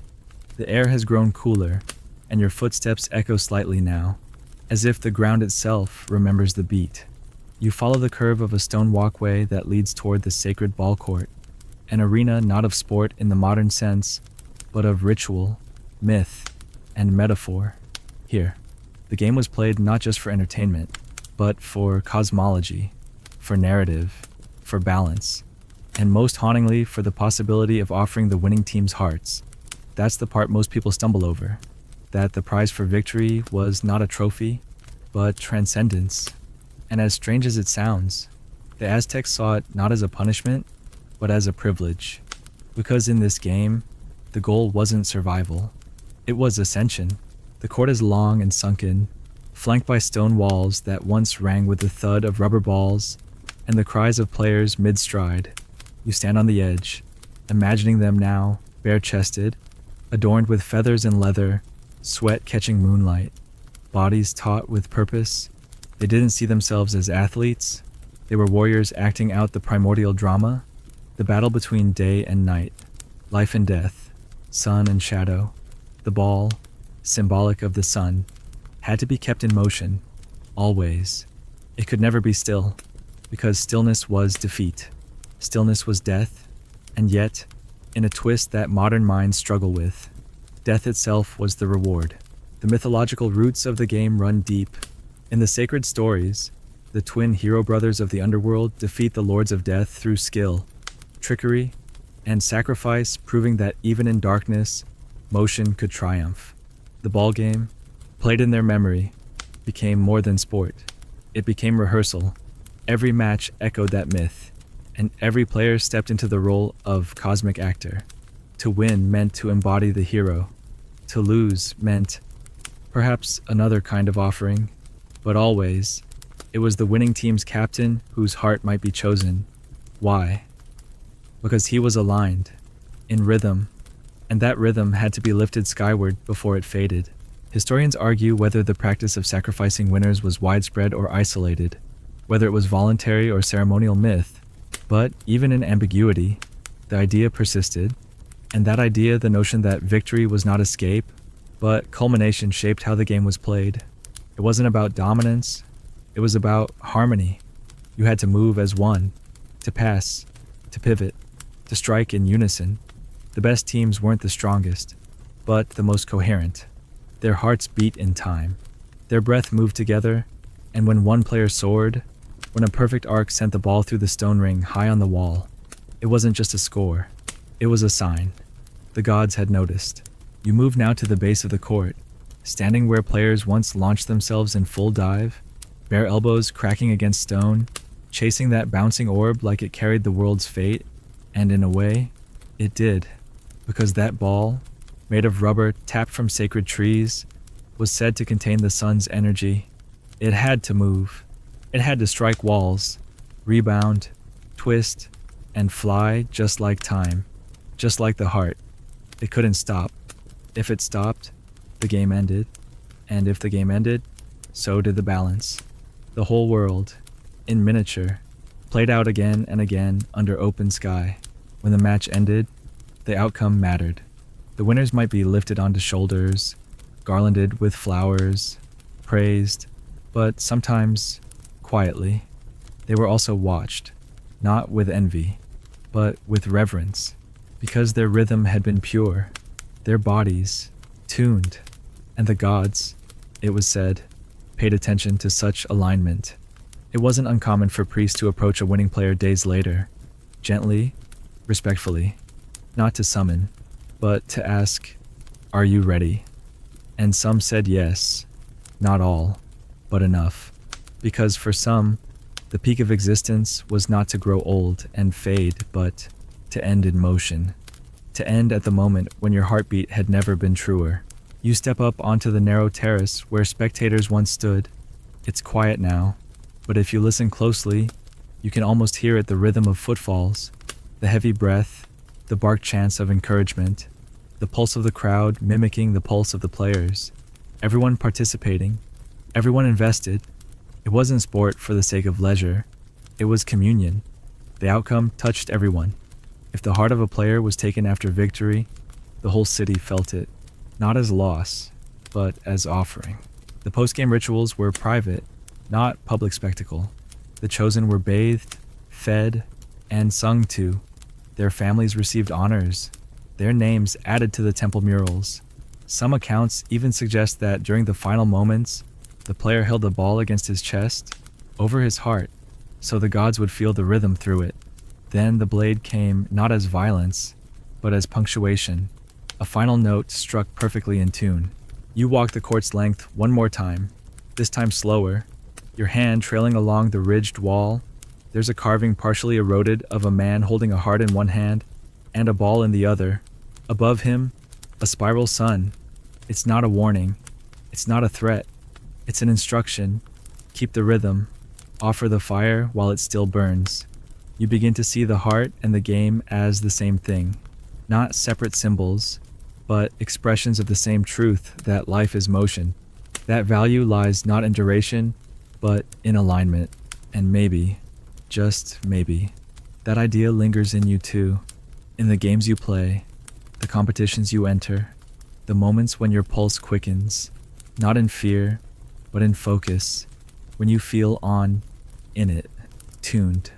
Those are the moments when you are most alive, and perhaps, in some ancient, quiet way, the Aztecs would say, yes, this is when the gods are watching, not to judge, but to listen, to feel the echo of your heartbeat as it moves in time with your purpose.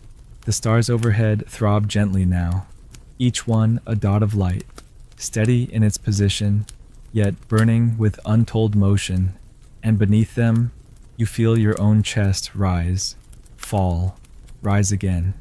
You're not on a stone court. You're in a quiet room, perhaps, or a bed, or a place of rest, but the rhythm remains, your own ball, bouncing inside your ribs, and somewhere, far above or deep within, the gods, whatever they may be, are listening, not for greatness, not for volume, but for rhythm, for the sound that says, I am still moving, I am still aligned, I am still here. You follow a narrow path now, one that winds behind the ball court and dips slightly into a shaded grove where the trees grow thick, and the air holds a kind of suspended silence, as if the forest itself remembers too much. This place wasn't ceremonial, not in the grand sense. There are no steps, no altars, no soaring glyphs etched into walls. But there is something else, a heaviness. And here, beneath the tangled canopy, you come upon a clearing with a low circle of stones and scattered fragments of pottery, beads, and shells. This was a site of remembrance, not of kings or warriors or sun-drenched ritual, but of those whose hearts were taken in solitude, the forgotten, the unnamed, those sacrificed not in fanfare, but in necessity. And suddenly, the scope of it all begins to widen. You realize that not every offering was grand. Some were quiet, some were invisible, and yet the heart, always, was at the center. There are stories, fragments, really that tell of times when the gods demanded more than the state could supply. During famine, During flood, when the calendar warned of misalignment and the omens twisted in the wind, in those moments, the priests did not call for warriors. They called for willingness, and sometimes what came was not strength or beauty, but humility. A baker, a widow, a servant, someone whose name would never be carved into a temple wall, but whose rhythm, whose inner fire, was believed strong enough to count. These individuals were brought here off the main grounds, away from the drums, and offered not with ceremony, but with silence. And the gods, it was said, cherished these hearts most of all, because they came without ambition, without identity, only motion, only rhythm, a clean beat offered in the dark. You step into the circle and feel how uneven the ground is, soft in places, brittle in others. It doesn't feel sacred in the way temples do. It feels familiar, like a field where something meaningful once happened and then was forgotten. But the Aztecs didn't forget. They returned here, laid flowers, burned copal, whispered names no one else knew. This was the part of the ritual that didn't make it into official codices, the part that was personal. The Aztecs knew that some offerings were not about glory. They were about balance. When a drought dragged too long or the omens turned sour, the priests turned to the community, and sometimes the community gave what little it had, a beating heart in a quiet grove. Not because it was dramatic, but because it was enough. There is a myth obscure, barely translated, that speaks of a girl whose heart was offered in secret. She had no family, no name that history remembers. But they say her heart beat so clearly, so steadily, that when it was placed upon a stone and left beneath the moon, it echoed into the sky for 7 days. Crops returned. The lake filled again. The air shifted. She was never carved into murals, but her pulse was said to live in the earth beneath the capital. Some believed you could feel it if you walked barefoot near the old market, a rhythm beneath your feet, a heartbeat with no name. This belief that even the smallest life could realign the cosmos is what turned so much of the Aztec worldview upside down. To us, sacrifice implies power, authority, spectacle. But here, in this grove, you begin to understand it differently. Sacrifice wasn't always about display. Sometimes it was about repair. When things broke, not just buildings or systems, but trust, harmony, rhythm, the people responded with motion, not by fighting, but by offering. And the heart, because it held all motion, all memory, all music, was the natural answer. You crouch beside one of the stones and see a shard of pottery half buried in the dirt.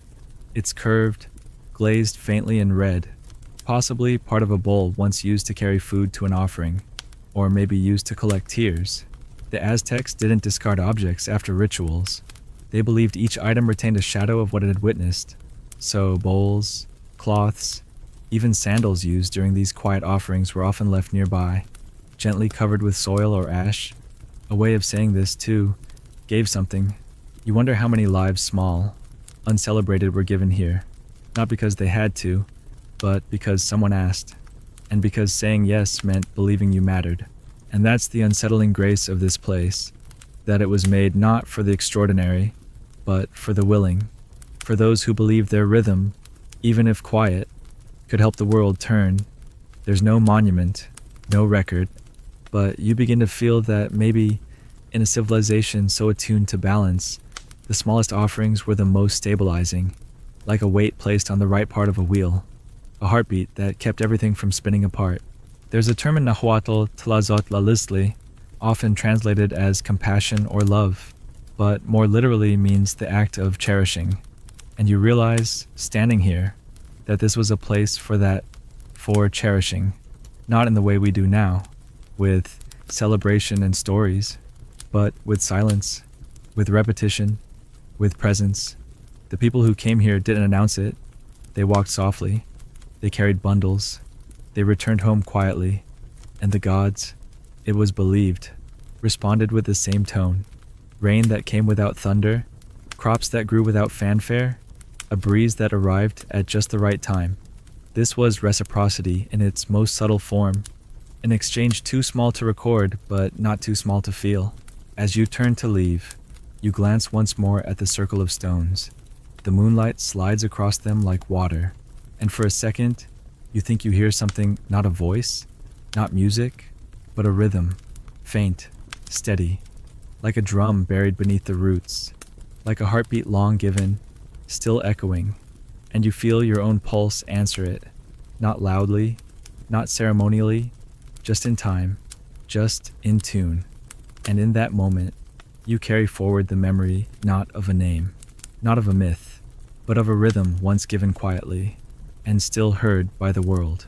The path ahead is darker now, less defined, the stones giving way to soil as you descend toward what once lay beyond the ceremonial centers, where the edge of the city blurred into wilderness, and ritual became raw. You follow what might have once been a footpath, overgrown and swallowed by time, until you reach a space that feels ancient in a different way, not sacred through structure, but sacred through absence. No altars, no murals, just a large, flat stone, ringed by scorched earth and broken twigs. And here, you arrive at one of the most unsettling, least understood corners of Aztec ritual, the preservation of hearts. Because not every offering ended with the heart disappearing into fire or soil. Some hearts were kept, held, stored, and what that meant, what it still means, is wrapped in silence, in mystery, in rhythms too faint for scholars to agree on. But the fragment suggests something chilling and fascinating, that under specific circumstances, the heart wasn't just offered, it was watched. You step cautiously toward the center, and the stillness grows heavy, like fog pressed into your bones. There are accounts, some recorded reluctantly by early missionaries, others preserved in the oral traditions of Nahua elders, of hearts placed in sacred jars, suspended in oil, or dried in herbs and wrapped in cloth, not as trophies, but as witnesses. These hearts weren't meant to be buried. They were meant to endure, to hold a beat longer than their body, sometimes for days, sometimes for weeks.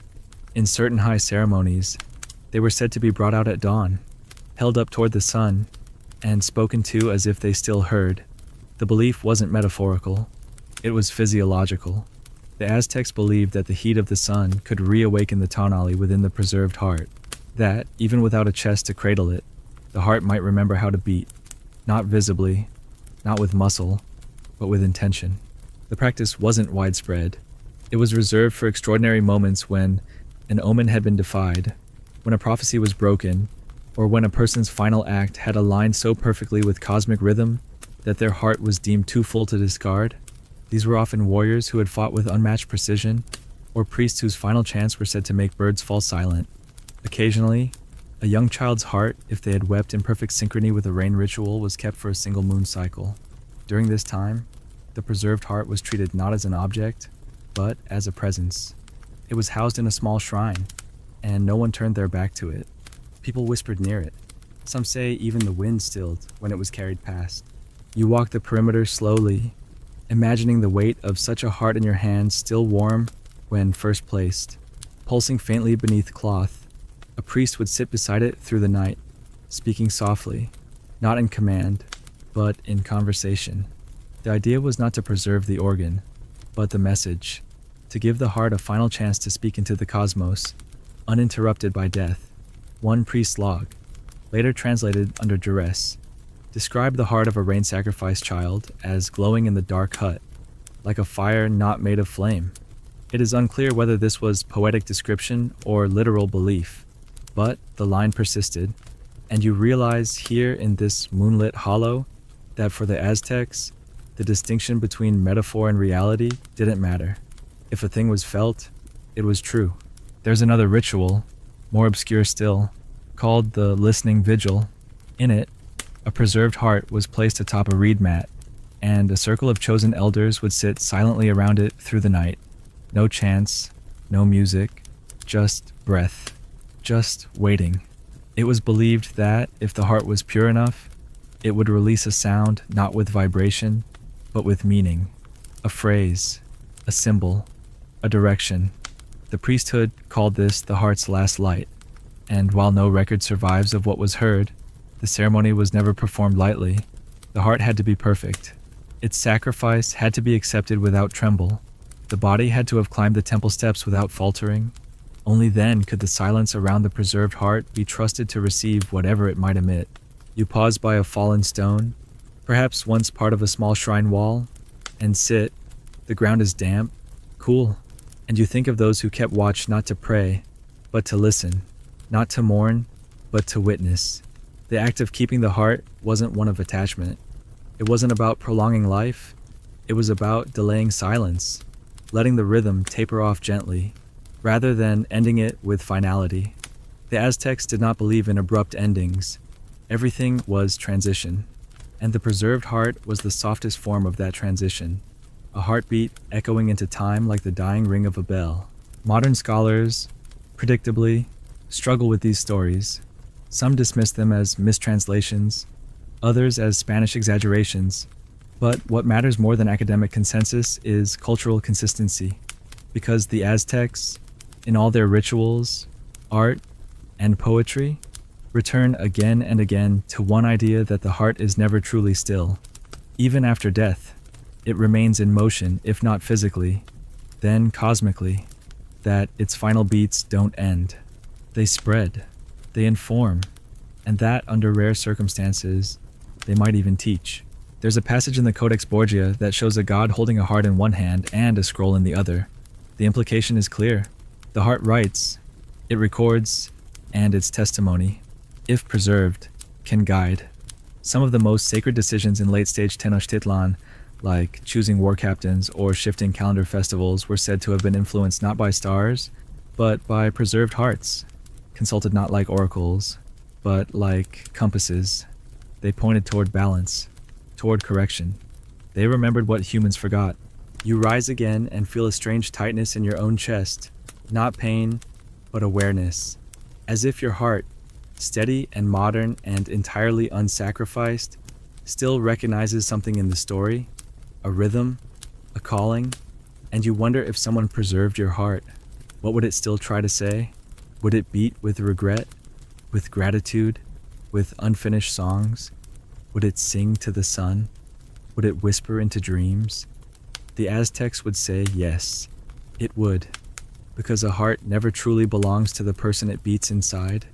It's on loan, a visitor, a musician passing through your ribcage, leaving trails of song behind. You walk out of the clearing slowly, almost reverently, as if worried your own pulse might echo too loudly. And with every step, the idea settles deeper that to preserve a heart was not to defy death, but to honor it, to stretch the moment of meaning just a little longer, to allow the gods and the people to hear more clearly, not because they were uncertain, but because rhythm deserves to fade with grace. And tonight, as your body prepares for stillness, as your eyes grow heavy and your breath softens, you may wonder what part of you will linger longest, what rhythm you've sent out into the world, what trace your heartbeat has left behind, not in blood, not in legacy, but in tone, in pacing, in presence. You don't need to be preserved to be remembered. Sometimes, it's enough that your rhythm once aligned with something greater and was heard, even for a moment, in perfect time. You emerge from the grove quietly, your body rejoining the open landscape of moonlit stone and ancient dust, though something inside you feels subtly changed, calibrated, maybe to a rhythm you hadn't fully noticed before.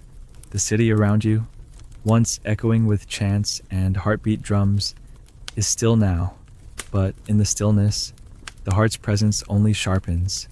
You step lightly across what was once a great plaza, where dancers moved like flame and ceremonies spiraled into the sky, and you arrive at the base of a step platform with narrow columns and carved serpents flanking the entrance.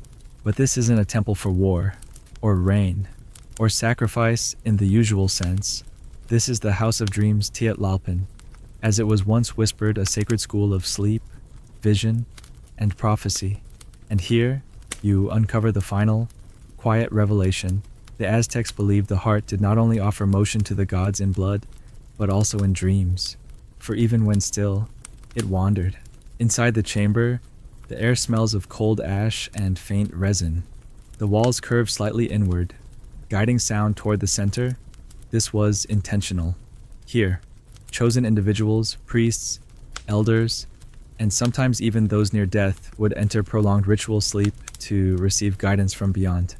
They called it Quixpanolotl, the dream of the heart, and they believed that when the body was at rest, the heart continued its journey, wandering the spiritual terrain of gods and ancestors, bringing back messages, signs, and sometimes even warnings. To the Aztecs, your dream was not just imagery, it was proof your heart still had questions to ask, and what it found, in the silence behind your ribs, could change everything. You sit at the center of the room, on a low stone mat, and imagine what it must have felt like to lie down here, not for death, not for offering, but for listening. In these chambers, rituals were performed to slow the body. Smoke from crushed herbs filled the air.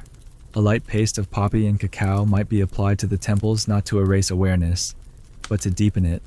The dreamer was watched, not by guards, but by listeners, trained companions who sat silently, waiting for murmurs, gestures, or whispered names. For in these dreams, it was believed, the heart spoke directly, not in metaphor, but in messages. And if a dreamer woke with the name of a god on their tongue, or a vision of a cracked mountain or a bleeding star, the priest took note. These dreams guided calendar changes, diplomatic decisions, even shifts in sacrificial practice. What makes this practice more mysterious is the Aztecs' belief that the heart's dreaming could outlast the body, that even after death, especially after sacrifice, the heart might continue its motion elsewhere, and if it had been attuned in life through ritual, discipline, vision, it might dream on, not in the underworld, but in the fabric of stars, contributing wisdom to the flow of time. This is why certain hearts, especially those of dreamers, were offered not to fire or soil, but to the sky, wrapped in fine cotton, sprinkled with gold dust, and thrown into the wind from mountaintops. Their dream was believed to be too wide, too bright, to be confined. You glance up at the faint circle of open roof above the dream chamber and feel the night pour in like dark honey, and you think about your own dreams, the fleeting ones, the heavy ones, the ones you forget, and the ones that linger like fog. The Aztecs would say those dreams were your heart walking, wandering, gathering. They'd say your dreams weren't random, but resonant, that your heart ever faithful, ever speaking was still trying to report something back, something from the divine, and they believed dreams could be inherited, that if your ancestor had died with their heart in rhythm, you might receive their messages in sleep. This is why families kept small dreamstones, obsidian discs, that were placed beneath pillows or near cradles. These weren't just tokens, they were invitations to listen, to tune. A child who dreamed often, or accurately, was considered Aztec Yolotl, a white heart meaning pure, perceptive, and chosen. And such children were nurtured gently, not for sacrifice, but for remembrance.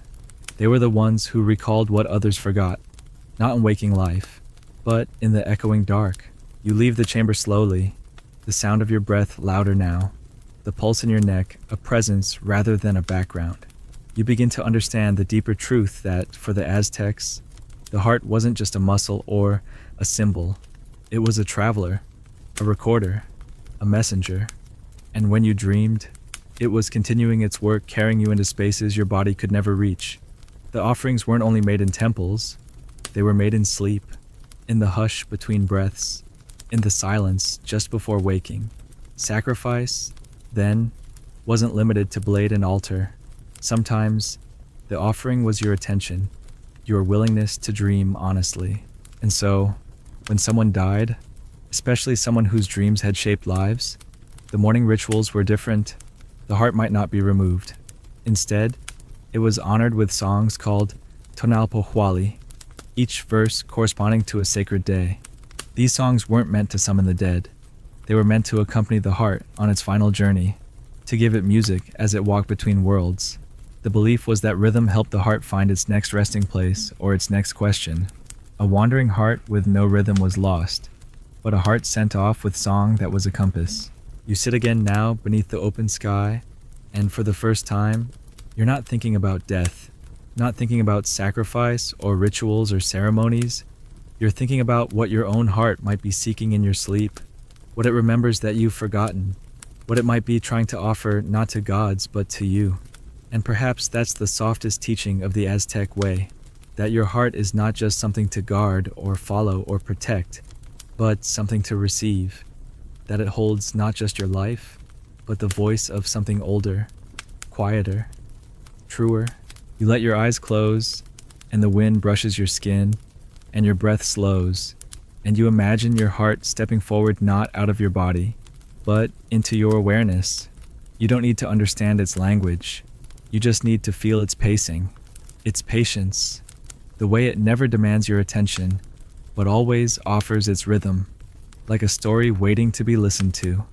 And maybe tonight, in your sleep, it will show you something, not with images, but with tone, with the feeling of falling and flying at once, with the echo of footsteps on ancient stone.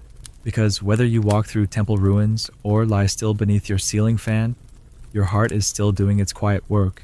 It is offering, not to gods of blood and flame, but to the moments that ask you to be present, to act, to feel, to pause, and every beat is a kind of whisper.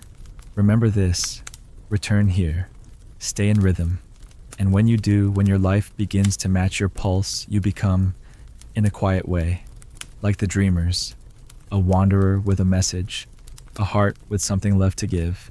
You drift farther from the heart of the ruins now, feet tracing the faint outlines of paths that once pulsed with sandals, drums, and bare soles pressed into earth that carried the vibration of thousands.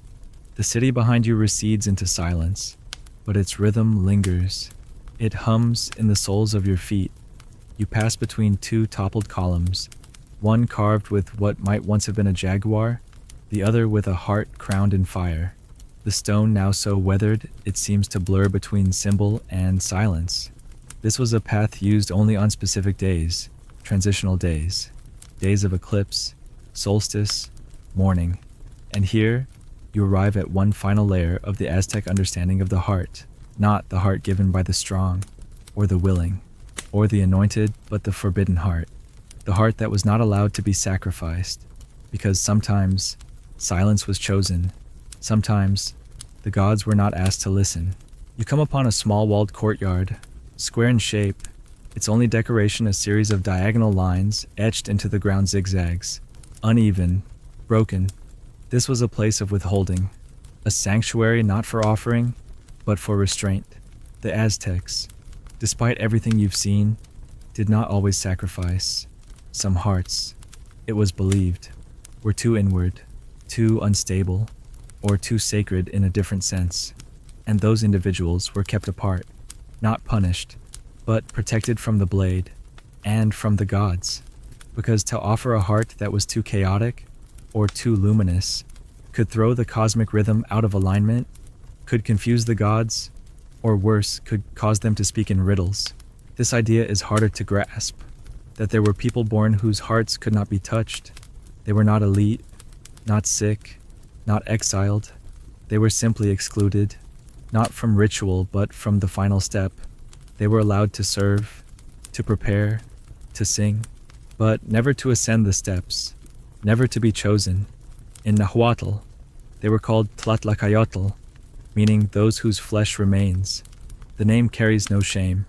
In fact, it implies a kind of protection. Their rhythm stayed earthbound, and in rare cases, it was believed that their hearts beat inward not toward the gods, but toward memory. Some of these people were visionaries, poets, midwives, or weavers, people whose craft involved not confrontation but creation. Their hearts were considered too entangled in the weave of the world. Removing them might undo what they had touched.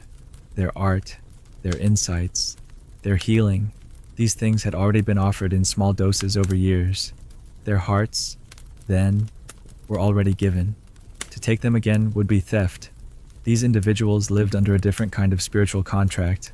They were honored not with blood rites, but with guarding. Their homes marked discreetly with a swirl above the lintel, signaling to priests and neighbors alike, this one has already spoken. You move along the edge of the courtyard and pause at what appears to be a hearth cold now, rimmed in cracked obsidian. This, too, had a role in their path. Instead of offering their heart on an altar, they offered heat. During eclipses or plagues, These individuals lit sacred fires in their homes and kept them burning for full lunar cycles. Their fire was their heartbeat. They slept beside it, fed it, spoke to it. In some myths, the gods were said to bend down and listen through flame, hearing the heartbeat not through flesh, but through crackling wood and rising smoke. This was the slow sacrifice, the extended one, a life given not in one act, but in a series of small, daily pulses. There are few depictions of these people in codices, perhaps deliberately. They are the blanks between the symbols, the silence between songs, but some artifacts survive. A clay vessel shaped like a heart with no opening, a tapestry woven with no beginning or end. These were not decorative, they were meditative. They were a way of acknowledging that not all giving must be visible, not all rhythm must end in surrender. Some hearts were meant to remain to beat longer, not louder. Their role was to hold rhythm steady, while others let theirs go. One surviving fragment of an old Aztec proverb reads, "Not every drum is struck. Some keep time in waiting." And you think of that now, standing in the quiet square, the moonlight pooling in the dust, your own breath slow, your chest rising. You begin to see that even in a culture so often remembered for its sacrifice, there was space for retention, for hearts that weren't lifted, but listened to. The gods, after all, didn't always need blood. Sometimes, they needed someone who stayed. And perhaps that's the part that lingers longest, that the Aztecs, for all their obsession with motion and rhythm and cosmic order, knew how to pause, how to listen, how to hold a life inside its own boundaries and say, "This is enough." No altar, no ceremony, just the continuation of breath, the keeping of presence. Some of these individuals lived longer lives, others vanished quietly. No murals, no chants, but they were remembered. Their descendants carried their rhythms in lullabies, in hand-woven blankets, in the way the tortilla is flipped at just the right second. That is the long offering, the one given not with death, but with duration. You step out of the square, heart strangely full, and look back once more at the space where nothing seemed to happen until you listened, until you remembered that some hearts are not meant to rise in smoke or crumble in soil. Some are meant to walk beside us, to live all the way through, to teach us what it means to continue. The Aztecs had a word for that, tu yolpamiddle, the walking breath. It meant someone whose life carried rhythm that the world still needed, who remained not by avoidance, but by purpose. And maybe, just maybe, you're that kind.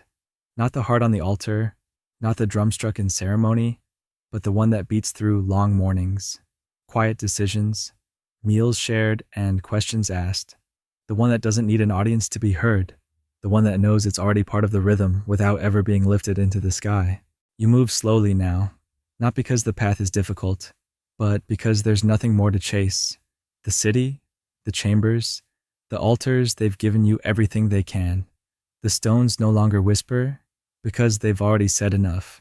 You walk a stretch of level earth where once a canal shimmered, its water long gone, the only trace a slight depression in the earth, and the way the night air feels cooler here. Above you, the stars hold their places with impossible stillness, and the moon, full and indifferent, washes everything in a silver so pale it feels like memory. And this is where it ends, not in revelation, but in return.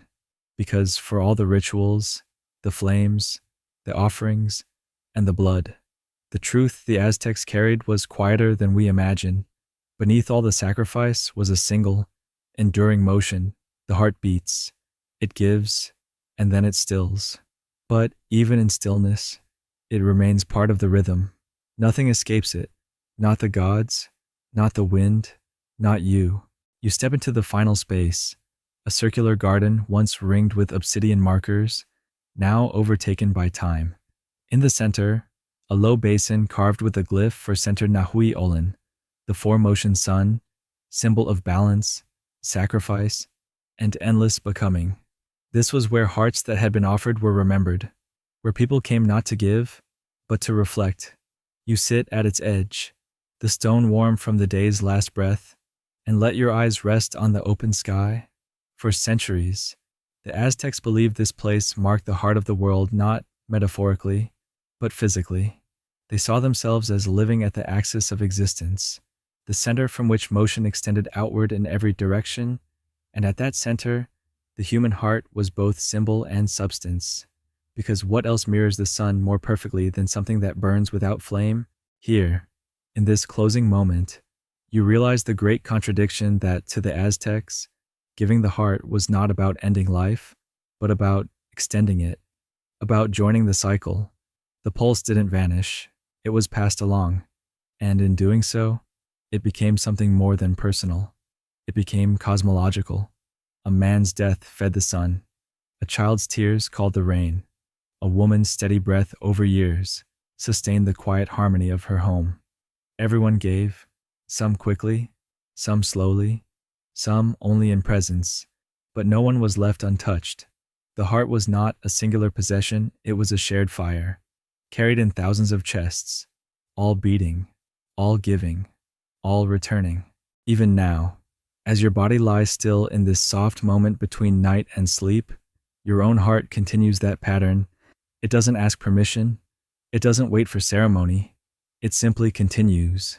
And that's what the Aztecs honored most, not just the grand sacrifice, but the unceasing generosity of the heart itself, the way it gives without applause, the way it pulses through joy and despair and silence, the way it reminds you, over and over, that you are still here. You think back on everything you've seen, the sun-rising altars, the flower-strewn courts, the groves of the unnamed, the hearths of those who stayed, and the preserved hearts, suspended in oil, whispering through time, each one a variation, each one part of the same score. What remains with you is not the blood, not the blade, but the balance, the rhythm, the immense beauty of a civilization that listened so closely to the body's most primal motion and made it divine.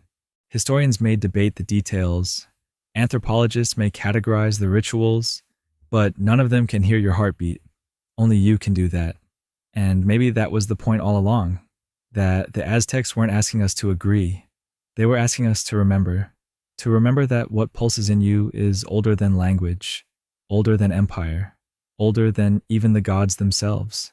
It is not yours, but you carry it. For now. You lie back now, your head supported by the earth, and feel how the quiet wraps around you like cloth. The wind is soft, the stars do not blink, and your heart continues its gentle rhythm, unbothered, unafraid. In this final reflection, there's no ceremony left to perform, no chant to recite, just the sound beneath your ribs, saying the same thing it always has. I am here. I give. I return. Let yourself rest now. Let the rhythm fade, not in fear, but in fullness. The stories have been told. The echoes have quieted. The drums have grown still. You're no longer walking stone paths or tracing glyphs with your fingers. You're simply breathing, slowly, softly, exactly as you are meant to. What the Aztecs understood beneath all the ceremony was this: that nothing is ever truly lost. Not motion, not rhythm, not presence. The heart, even when it ceases to beat, leaves something behind, a trace, a tone, a warmth in the air. So if you feel anything now, a quiet heaviness, a slow comfort, a gentle pulse behind your eyes, it's not illusion, it's remembrance. Your body remembering that it belongs to a much older rhythm, one that does not end when the stories do, one that lingers in sleep, in dreams, in silence. Let your body sink, let your thoughts blur. You've walked far tonight, not across distance, but through time, and now there's nowhere left to go. You've arrived, not at a destination, but at stillness. Breathe in, breathe out, let the rhythm be enough. Let it carry you, let it hold you,